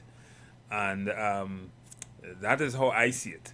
So, to just ask for 3O levels, to me, you're going out, you're doing the same. It's like you want change, where you're doing the same thing all the time and expecting to get that change. And let me expand on your point, because I think that point you made is so. If you want to, reduce your budgetary allocation for a lot of these programs, which you will have to run post recruitment, make them available in other public spaces pre-recruitment. Correct. And have these people matriculate into the service having done the qualifications. Exactly. Make them available. You don't have to do it for free. You could still charge. Matter of fact, you could maybe charge more, because when people would want to get it. Because if you see this ECQ course is something you need to become a police officer, and it's available, people will pay for it. It's like wanting to work on one of the government boats. Correct. You have to go and do the maritime. The maritime. You have to go to the maritime and spend $4,000 or $5,000 and do the course. Yeah. But when you do that course as a specialization, you almost know that once you get in there, there's minimum things you require, other requirements, but you've already been trained. And you went and do it. It means that you didn't pick up one day and decide I will be a police. Which is maybe what we have now. Well, because you see the ad. Police is a job. Yeah, you see the ad and you say, yeah, uncle tell you, boy, it has nothing better than a government work. Today I was having a conversation with a colleague, and I was trying to, talk to her about, in this life in Trinidad and Tobago, and when we talk about black people, or when we talk about African people, it's more prevalent among the Africans. Everybody tell your child, go to school, get a good education, to get a job. In other words, you're really telling me go to school, get a good education, to be a slave. Right? Because the people who go to school get a good education to come out and look for a job for $5,000-$6,000 or whatever. They are the ones who will be doing the real bulwark, and the people who they're working for making all the money, which is similar to the plantation, right? It is just slavery legal, right? But the system is designed like that. The thing is, if we could just move away from that kind of thinking and understand that acquire education or acquire learning to make yourself stronger, to make yourself a better person, and not necessarily work for somebody, to create your own workplace. Yeah. Right? Then it will be better. But the thing is, if I'm to dovetail back into the conversation about qualifications to get a job in the police service or whatever, that is the nature of the society. The protective services. That's the nature of the society. People, is a work. It's not a profession. It's not a career. It's money we're looking for. And we don't treat it that way. We are being treated because that way. With a career, these things are available pre-certification, not post. Correct. You don't become a dentist and then do dentist 101. You do all the dentists up to 905, and then you graduate and apply. Good? They don't take you and say, hey, you could be a dentist. You understand? So I was even looking at the physical aspect. Why should you come here and I trying to get you slim and fit over 6 months? Why not give me certain indices that I must come with? And I get there on my own. It is like, for instance, professional footballers. You don't go to a team to get fit, you know. When you take in your photo, they have already tested you, you know. And all the metrics, you must arrive here. Correct. At a certain weight, at a certain speed. They give you the metrics to make. What we do here is enhance that. We don't have any time for you to lose weight. We don't have no weight loss program at Liverpool. So it will be interesting to find out what that program to train police officers and air guards and whatever, what it is, because I'm almost certain it might be the same thing that existed in the 70s and the 80s and that kind of thing, given the fact that they're asking for the same thing, the same matriculation. And I do, and let me be clear, I do understand that there were certain things, certain key things you will do post-recruitment. You might get down into deeper stuff. But there are a lot of these banal, basic things and law. It have no law for policing, it have the law. And I'm afraid to ask what law is the policing look like when I look at how many cases the prosecutors and they lose. Right? But, so then, if you want to become a police officer, you must at least have a diploma, which is a year in law. That solves our problem of having to create a course for you and feed you over a particular couple of months. At least we'll be training you into other areas. But it tells me that you thought about becoming an officer and you prepared yourself before. Correct. And on the other flip side of that, the government, and it goes back to something I've been saying all the time, we need to have a plan with everything. We need to have and I'm not just talking about a plan, but we need to have a general national strategic plan for everything that dovetails down into national security and everything. So we know the kind of people we want down the road, and then that dovetails down into, that cascades down into HR, and HR will now say, well, these are the kind of people we're looking for, and of course the matriculation will be much different, a lot different from what we see in here, because we would have had the person with the first year law diploma or whatever. You might have done a psychology course. Correct. Because we want that too. And that falls within our strategy. Good. So the thing is, if you want to go into a particular part of the police service, you might have done a special course, which is available. You went and signed up for that. So you came to us with these pre-qualifications over a period of time. You ain't get all in 6 months or 6 weeks. And certainly you wouldn't get the kind of miscreants that you have in the police service today. And you wouldn't even be having to try to weed them out. Yeah. Because they would have come cultured already. And we can track it. And because as you say, it's an academy-led thing. It's on a 2-year rotation. We knew that this batch is the ones that did the courses 2 years ago. They are now ready to graduate. What you have right now is people looking for work. And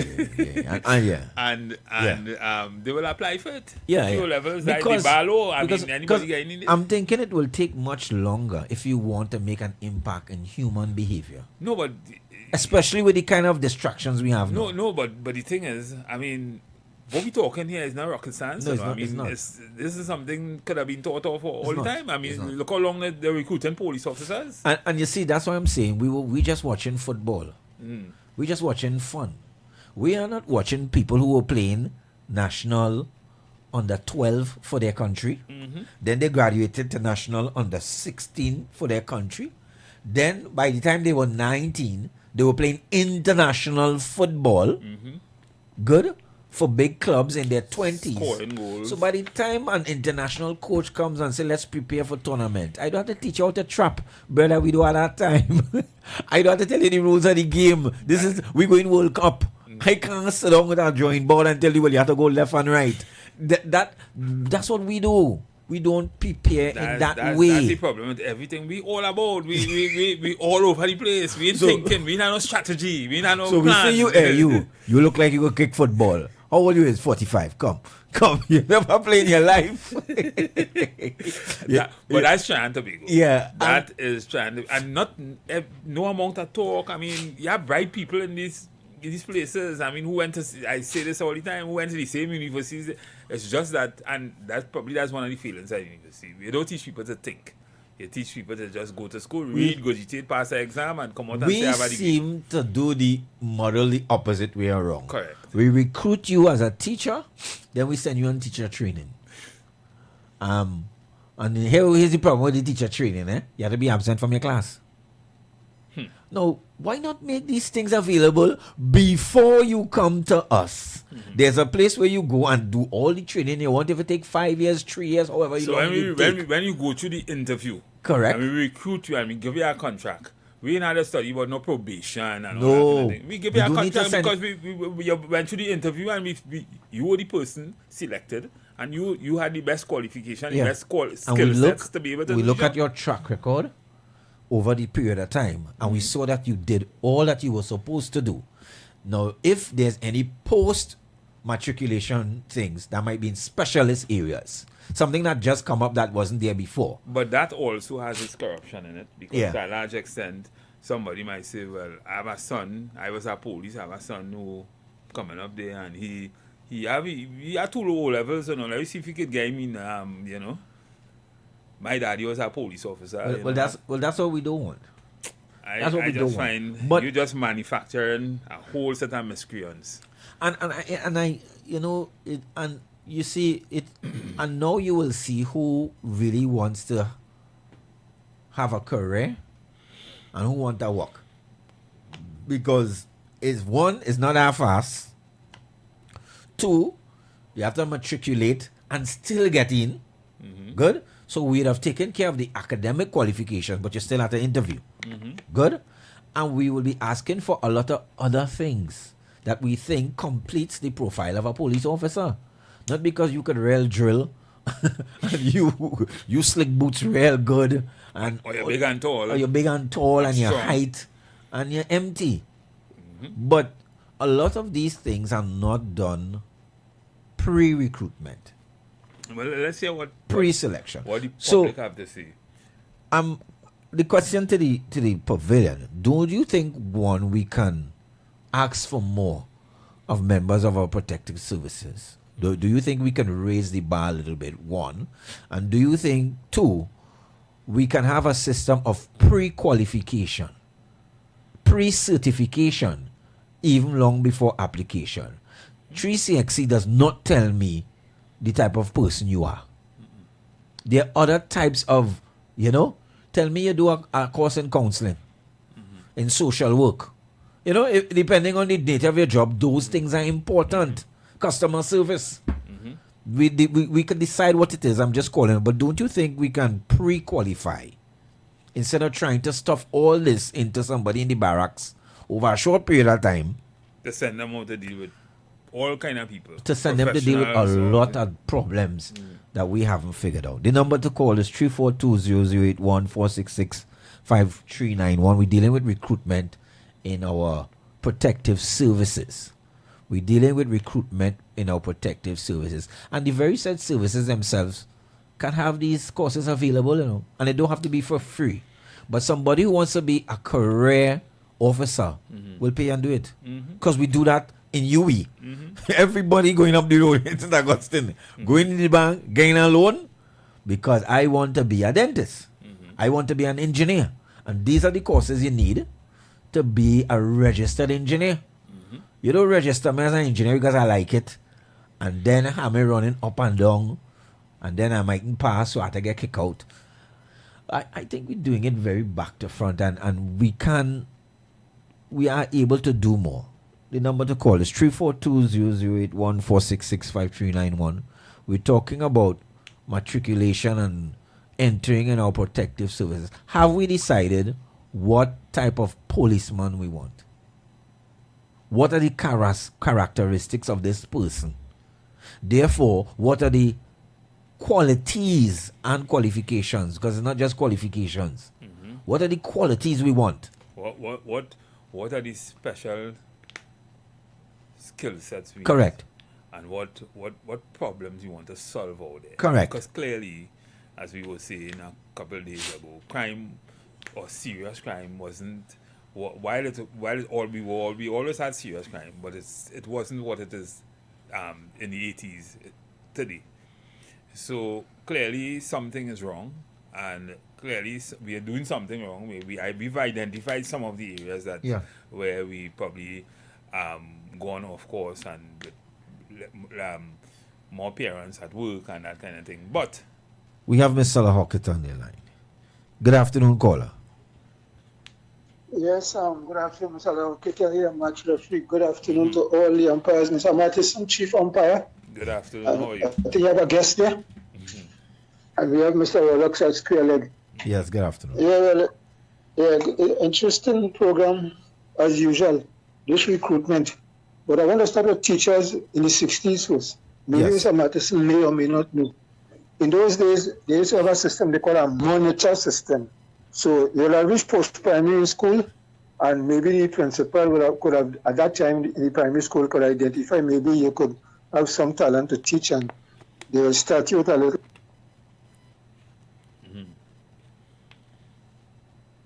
Caller? Oh, you got cut off, caller. So call us back. Call us back when you can. 3420081 4665391. We're talking about recruitment. We were talking about the protective services. We referred to the teaching service. We could refer to the public service in general and some specific professions, you know. UE is only one place of learning. There's UTT. Okay, he's calling back now.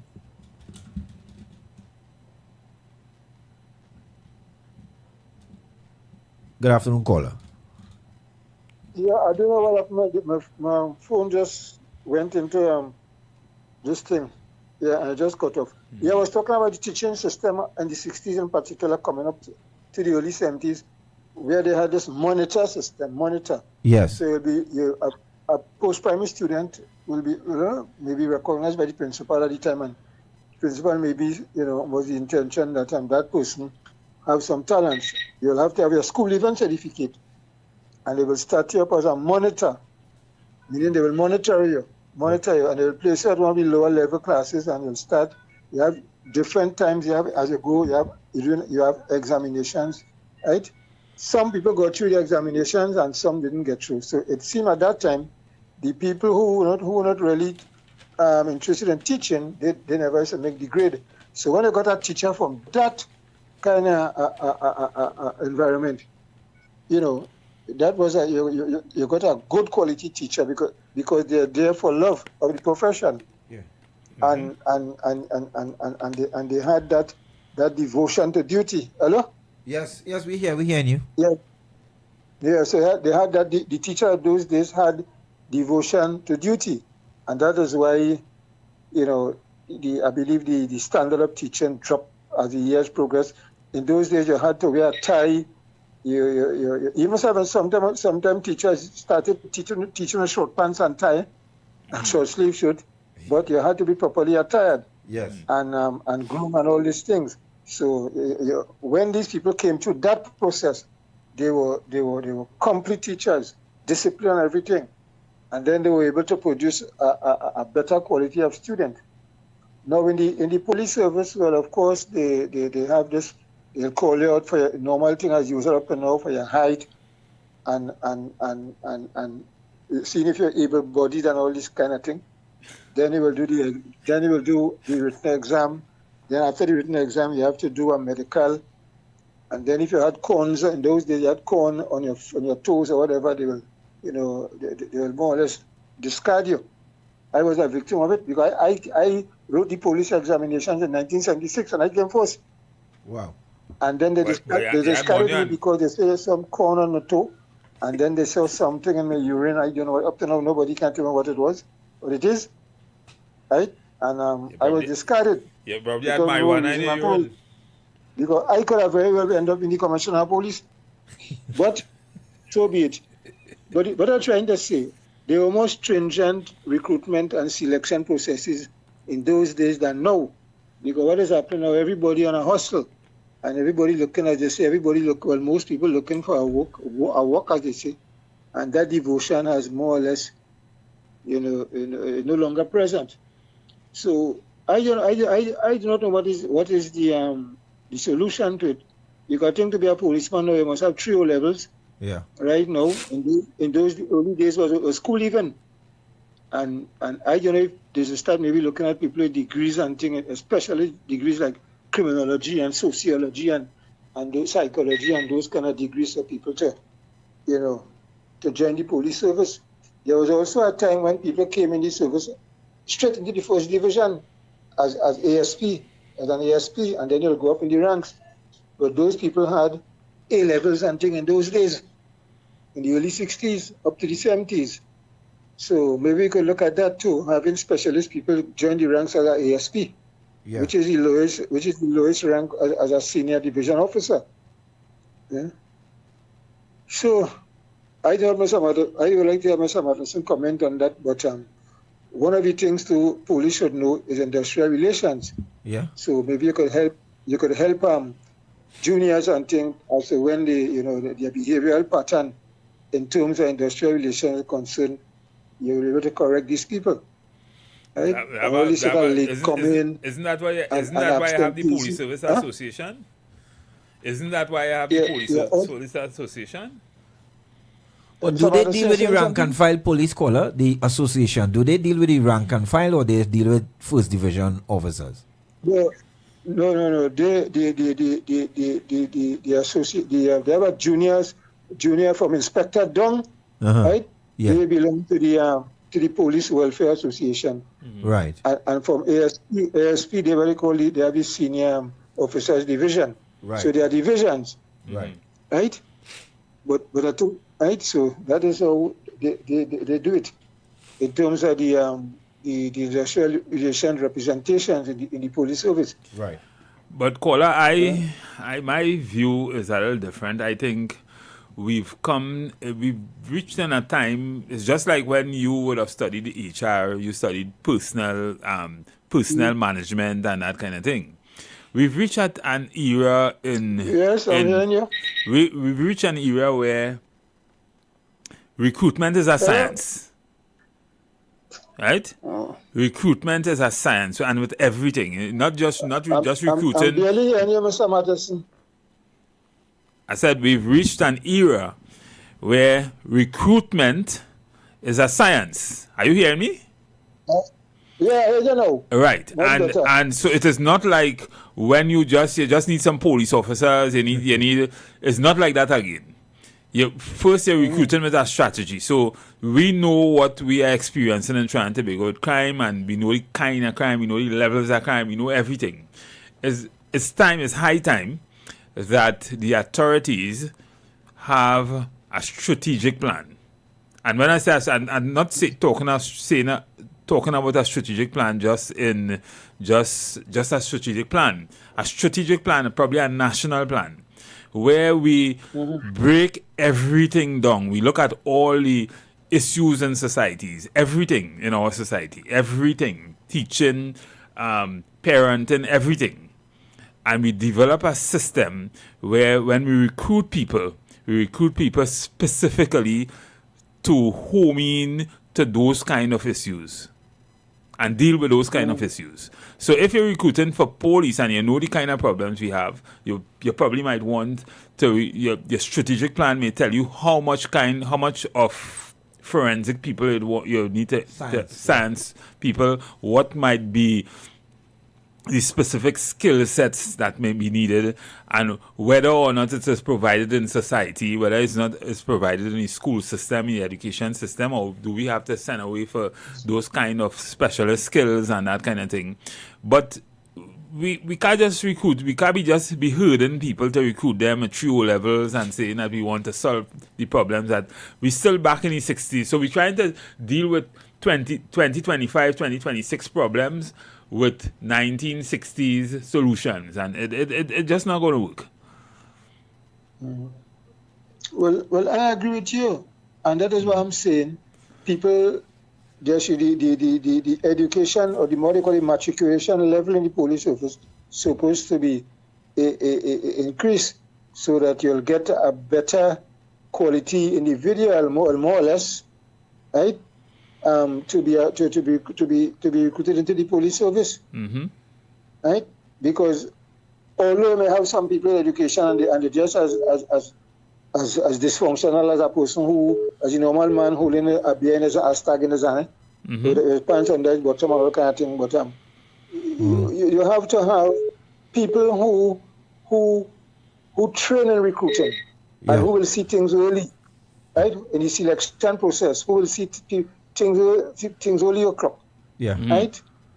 And try and work with these people and let them know, you're not in this thing, for fun or just to say, well, I'm a police and thing. You have to show people this is a profession, like a priest. Correct. And you have to, like a priest, you have to be thinking like a priest. You have to focus on your job.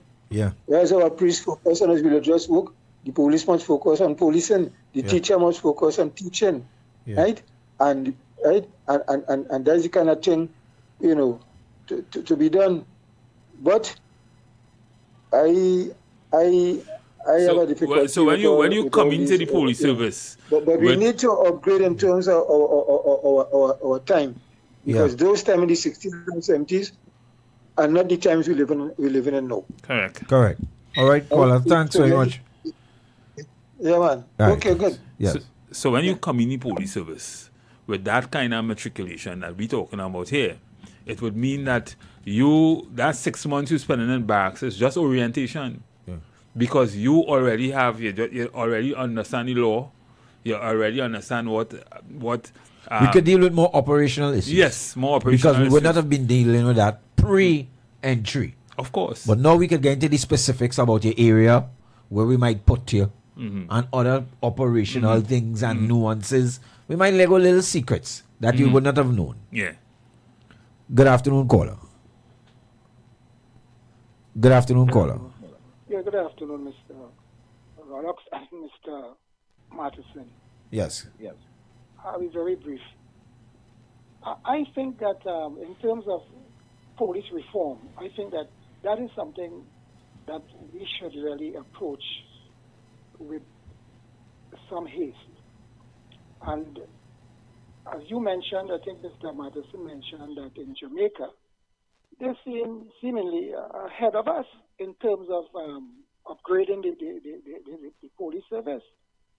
We're in 2026 and we're operating like we're still in 1976, as Mr. Lalaketa was saying. Yeah. And with all the changes and all the weaknesses that we have observed with the police service in terms of performance, you can't come back with that. No. Weaknesses, we talk about matters, we talk about investigation, we're talking about even human relations. The way they relate to the public. Correct. And recently we had a situation here, I don't know the facts in that, but I'm saying that, something has to be amiss.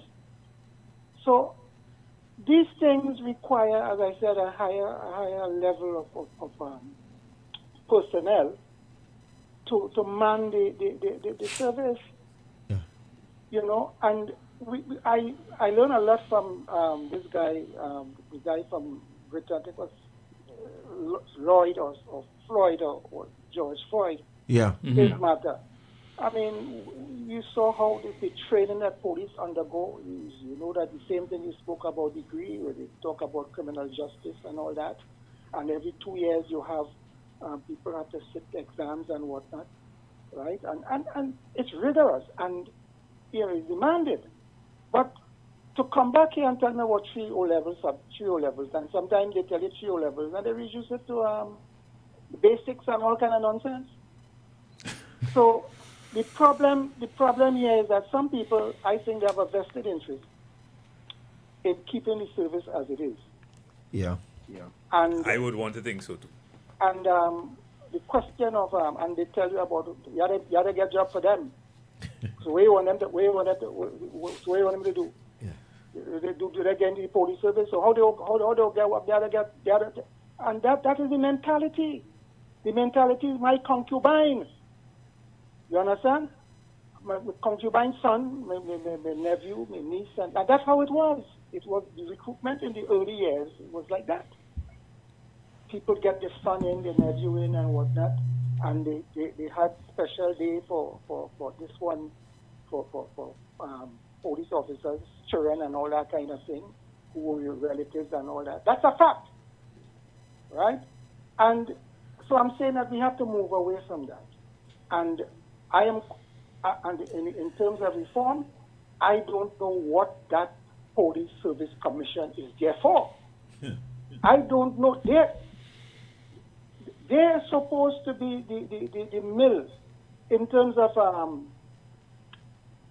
coming up with changing the policy, coming up with plans, for reform and all these different things. And because you have to measure, you always have to be looking at improving or changes that are necessary necessary for the police service, based on what is happening in the society, the dynamics. Correct. They would tell you that they have some college or some academy and all that. It's academy name. But if you look at the question of what the performance of the police service, it tells you all. Yes, there be some weaknesses there. It may be lacking in some respect. There are things, and you have to look at that. And in Trinidad, we don't we don't evaluate anything. What we do, we put things in place. It is a project. It is whatever it is. We put it there, and we say, well, look, we put academy there, but they don't think in terms of reviewing the academy over time to see what is working, what is not working, what we need to do based on changes in the dynamics in the society and all that kind of thing. They don't. All we know is that we have a college there, academy there. All we know is that we're recruiting people, and we have our recruitment, but we're not thinking in terms of, hey, listen, after 2-3 years, we need to update, we need to look at what is happening, changing in society. We need to look at how the police officers are performing in the court. Are they able to withstand the rigors of cross-examination and all that? Are they, the way they gather evidence and all that kind of thing? The question of investigation, the question of people taking witness statement. You look at matters going before these are the things you have to review, and the evidence is that the police is poorly performing.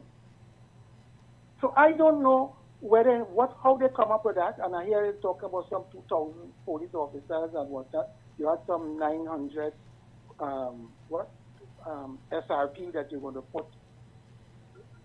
convert or into regular police officers. I don't know the qualifications. So all you're doing is just doing the same thing all the time. You just, like, some people don't want change, some people don't want improvement. And that is where you start. Jamaica has gone ahead. Just as other countries, you see it internationally. You go to the United States, you realize what takes place there. But we seem to be quite comfortable. In spite of all the misery that we undergo, all the problems that we face, we seem to be quite happy with it. Yeah, and someone seems to have a vested interest. Well, it appears certainly, because no change. Some people feel, well, look, I get in that way, and therefore I didn't have that qualification. And some of them believe that they're performing topper. I didn't have that kind of qualification. And some of them will even tell you, well, look, listen, even though you have that qualification, they have the qualification, but they can't do the work. They tell you, then I go in no bush, then I go hunt down no prisoner, no criminals and all that kind of thing. But it's a mentality, a mindset within these services and the protective services as a whole. And I don't know how we come, what I'm seeing there, I don't know how we're coming out of this problem that we now face in this country. So they need to look at this thing again. Look at it in terms of whether the matriculation that they put there, whether in fact it is suited for improvement within the police service or the protective services, and whether they need to look or do things differently. Because I don't think that, looking at it at the surface, I think much more has to be done. And that police service commission, those service commissions, disaster. And you get people, the only one I saw who was doing something there, even though it was still lacking. and because he, in terms of evaluation and this and that, and he was coming up, he had ideas, but I probably didn't have the cooperation and that kind of thing, and it just fall aside. That was Gibbs and those people, even though I thought he was a bit too harsh on Gibbs and them. But the fact remains is that these people in the Service Commission, I don't know their qualification. I don't know if they have any understanding about policing. I don't know who these people are. What are their qualifications? I don't know. Like, you just pick up people when you want people to man these commissions and whatnot. You have to get experts. You have to get experienced people with the knowledge. You just don't call somebody and say, well, look, I want somebody to put on that board. You know, I want this person. You could do it now. You feel you can make it. That is how it seemingly. You trying to upset the apple cart? Eh? You know how people is getting boards and things. It's not how we think, you know. It's not how you do. And nobody in the news, the media, who's supposed to be doing all that kind of investment. Because right now we should know what's going on in Jamaica. We should know what's going on in the Bahamas with respect to recruitment and training of police officers there. We should know what is going on in Britain. I should pick up the papers and read instead of that they interested in mischiefs. These are the things. Let people know, because we want to improve the service. Do your investigation. What is it? Investigative journalism. Get into it. And let people know. Educate the people. Let people know so you could help develop this country. Help better this country. Because knowledge, if people don't know, some of us living in real darkness. We don't know, because what you put the people's minds to is things that cannot come out. So I expect that. One thing I just want to make one mention here is something that I saw Suniti Maharaj did a nice in terms of an article there in the paper or column with respect to the SOE and all that. I think that was good of her. And people like Ghani and those people continue to write. You had a lady called, I think I can't remember her name. But you have some people who today, recently, doing some good writing well. And that is what you want. You need to stimulate that, and I don't want to get too much, but thanks again for taking my... No problem, Mr. West. Have a good day. Yeah. The question must be, why do we need police? We need to recruit police officers. What has changed? What specific issues are we dealing with today that we wasn't dealing with yesteryears? And why we need to recruit a certain kind of people? And if we could answer those questions, then we will understand why we need to recruit different. Yeah. It goes without saying, you know, we really spinning top in mud. And these conversations, as you say, stop the train. Let's decide on these things, because, and that's what I tell people, is one of my solemn defense for unions. Mm-hmm. By the time you don't do poor recruitment, you know, the person joined the union and the union had to defend them. Mm-hmm. But if it was up to the union, some of these people wouldn't get jobs in the first place, you know. Correct. Because they were a bad fit from the beginning. But you saying exactly what I say all the time. They were a bad fit from the beginning, but because you have a cousin friend... And that's a case for union in the workplace. Yeah. And in some jurisdictions, they are even involved in recruitment. Mm-hmm. Because I could say, boss, you see that cousin friend daughter that you plan to bring here? Mm-hmm. You end up in problems. Because sometimes, and that's the knock I have for businesses, they see a bottom line, which is dollars and cents, but they hardly see the trouble along the way. In Trinidad. In Trinidad. Yes. Not in real organized societies. And that's true. In real organized society, the recruitment is a science. You understand. In fact, there are metrics for that. When you have gone through first class recruitment, even if you didn't get a job, you feel real good. Yeah, because you see, as a company, as an employer, if you recruit, and I was telling a colleague of mine that just today, if you recruit properly, using the science, you would have less problem with managing performance. You will know what exactly you need to compensate these people because you're recruiting them based on a strategy. You'll know how to compensate them. You know how to apply HRD, human resource development. You would know how to pay them, right? And you would know, most critical, you'd have less problems down the road with the other derivative of HR, which is IR. So right? when people tell me on the union side, or they're defending bad workers, I said, but you hire them. You hire them. They didn't change and they didn't backslide. It's not church now. You hire them. Some friend, manager, cousin, bring them in. Mm-hmm. And then when they stop come to work every day, it become a problem for you. But if you had proper practices that were not based on biased friendship and if you feel, because sometimes I've seen employers recruit people who they think they can advantage. Mm-hmm. So you lower the bar because you feel you could walk this donkey. You ain't know the donkey smoking on your compound. You know, it's 2 days a week. He coming to work. Good? And then he take sick leave. And then when the union come now, he say, boy, look all they defending foolishness. What you was doing? what you do to prevent that? How he get here? He get promotion, all kind of thing. How you get here? And our recruitment practices are sometimes very off. I remember going through, and don't forget, call us. The number to call 3420081. This is more in government and small companies and that kind of thing. Who do use the science? Right? Certainly. I went through recruiting before I went to the teaching service for American Airlines. Mm-hmm. And I actually got through. I just turned down the job. Mm-hmm. As me and my mother was quarreling about that up to today. Mm-hmm. You know? But I was so proud even going through the process. Mm-hmm. I felt like I was going to be the Pope or the King. Because the process was so open.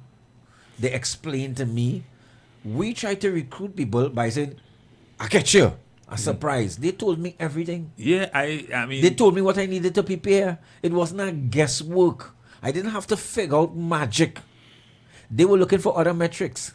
Correct. Look, I could tell you, I mean, I could attest to that. A multinational from China was looking for a consultant a couple of years ago. And at night, I got a call from somebody speaking French. But they could have talked English. But you know it was somebody from France. In fact, they said they were calling from France. And they were the recruiter, the headhunter, who was looking for somebody in this part of the Caribbean to as a consultant too. And they were so scientific with everything they do. I mean, I went through about 10 different interviews. I went through interviews with the Chinese. I went through interviews with the people in Puerto Rico and the people in France. But the way they did it, I was impressed. I got through, but as the consultant, but they operate with pinpoint accuracy. They know what they're doing, what they want, they know what they're looking for, and they're going through all the steps that you would see in the HR manual to be able to recruit the best or the person best suited for the job they want done based on the strategy. And that's what we need to do in Trinidad and Tobago. It's a cost, but you see, we so want to manipulate the process. We so want somebody cousin or somebody friend to get it. We so want to recruit based on other factors. We are afraid of science because science is what it is. We want something that we could gerrymander and manipulate. No. Don't take he. God, boy, I talked to my cousin already, coming down. We want to get involved in that. So we are not looking for best fit. Because I was saying to somebody the other day, I also did an interview just for doing its sake. And I was interviewed twice by an AI. The AI did the whole interview. I didn't see anybody from the company. But you figure that the questions were very straight. So they would have programmed the AI with their strategy, what they're looking for. You see, if people, and maybe we'll need a whole different a whole different day. Yeah. 3 hours. We had to call Janos, what? Yeah. Janos had to come in. A whole And different day Emerson. to talk about strategy in terms of recruiting and how important that is in organization. Yeah. Very, very, What you're looking very for. important. So it really starts with your strategic plan, your vision, your mission. You know what exactly you're looking for, how much more of a market share you're looking for in whatever industry you are, and what kind of people, what special skill set you would need to be able to acquire that. And therefore, you start recruiting. That will now cascade down to your vision, your mission, your strategic objective, down to your HR. And then your HR now will know, well, this is the kind of person we're looking for, right? With this particular, not skill set, but this set of attributes that is needed for us to move from having a 10% market share to a 13% market share. Yeah. Right? This is what we will need to pay these kind of people. Yeah. Because this is what the competitors are doing. Yes. We had to better the competitors. Yes. This is how we will need to manage these people. Yeah. This is how we will need to onboard these people. And then you start recruiting with that science and all the metrics involved. And that's it. We seem not to be able to, and they are, you talk about American Airlines, they are accurate. Yeah. Yeah. Yeah. And the lady was explaining to me, she said, I did one of the psychometric evaluation. Mm-hmm. And she was saying to me that everybody who scored 80 and above, we do not want. We don't want it because you can't fool the system. Yeah, and everybody scored between 55 and below, we don't want you. Mm-hmm. So to get to the next round, you must have scored between 55 and 80. Yes. And I was like, how come you don't want the brightest? And she, no, it's not about the marks. No, it's not about the marks. She said, if you lick up this interview, you will not stay with this company. Correct. You'll be bored. Oh gosh. Listen. You'll be bored here. You talking, you're making me feel. Yeah. She said, I didn't understand. She said, you'll be bored here. If you score below, it means you're not challenged. Mm-hmm. So we need in a particular range. Mm-hmm. I said, but ma'am, who does go in an exam trying to score Correct. between 60 and 80? Trini. Well, not Trinis. She said, that's why we are the professionals in the recruiting. Mm-hmm. Because you look and you feel as SAT. Yeah, exactly. You look at like a 95. You look at the score 100. Good. No, it don't work like she that. said it doesn't work. Because we have already said that if you are challenged by this, you will not be able to complete this because it's timed. Mm-hmm. Therefore, you should have a score between this range. Mm-hmm. If you don't fall within the range, if you fall below, it's because you're too slow. Mm-hmm. But if you fall above, use Einstein. So we don't want Einstein. So they take out the outliers. They take out the outliers. Yes. I said, well, ma'am, I have succeeded just fortuitously. Because I really tried to get 90-something in this. And she said, no, that's not what you want. Because they were recruiting bilingual reservations That was what year? specialists. That was what year? That was 2000. No, 2002. 2002. Yeah. I have a friend who got through at that same time. She's a manager in American Airlines now. And she got through that at that same period. And they say your job as a bilingual reservation supervisor and extension is quite boring. Mm-hmm. Yeah. So if you want challenging things and exciting, we need to recruit for that. Because if you feel you need something challenging, you go lead the work after 6 months. Because remember, you answering reservations in 2 languages, either or Spanish or French. Good, because I do both. And doing that over a period of time can get there. But that is the person we want. We want somebody who will stay there and do that for a number of time. Good. So if you have your 95, you will not say this too easy for you. They suck you on the next book. Correct. And we will have a problem. Yeah. And you see, all you see, some companies just don't understand.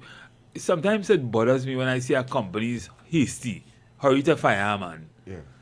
It's because it still don't understand recruitment is very expensive, and therefore losing employees are very expensive undertaking too. When you sometimes, as soon as a company go through a hard time, the first thing they want to do is send home people, not understanding how much it costs to do that also. Senior, take us out. Right. So today, of course, was another day. We touched on most of the things that are in the news. We stayed away deliberately from some things, but we will deal with it. It's not that we wouldn't deal with the Prime Minister and her trip to St. Lucia. But yeah, today was a good day, and I look forward to seeing you tomorrow, of course. Tomorrow we will have we will have our full team of umpires, and we will look at what is in the news and take us through the day. Tune in to the Street 919 FM for Gospel in the Bone Ministry every Sunday from 7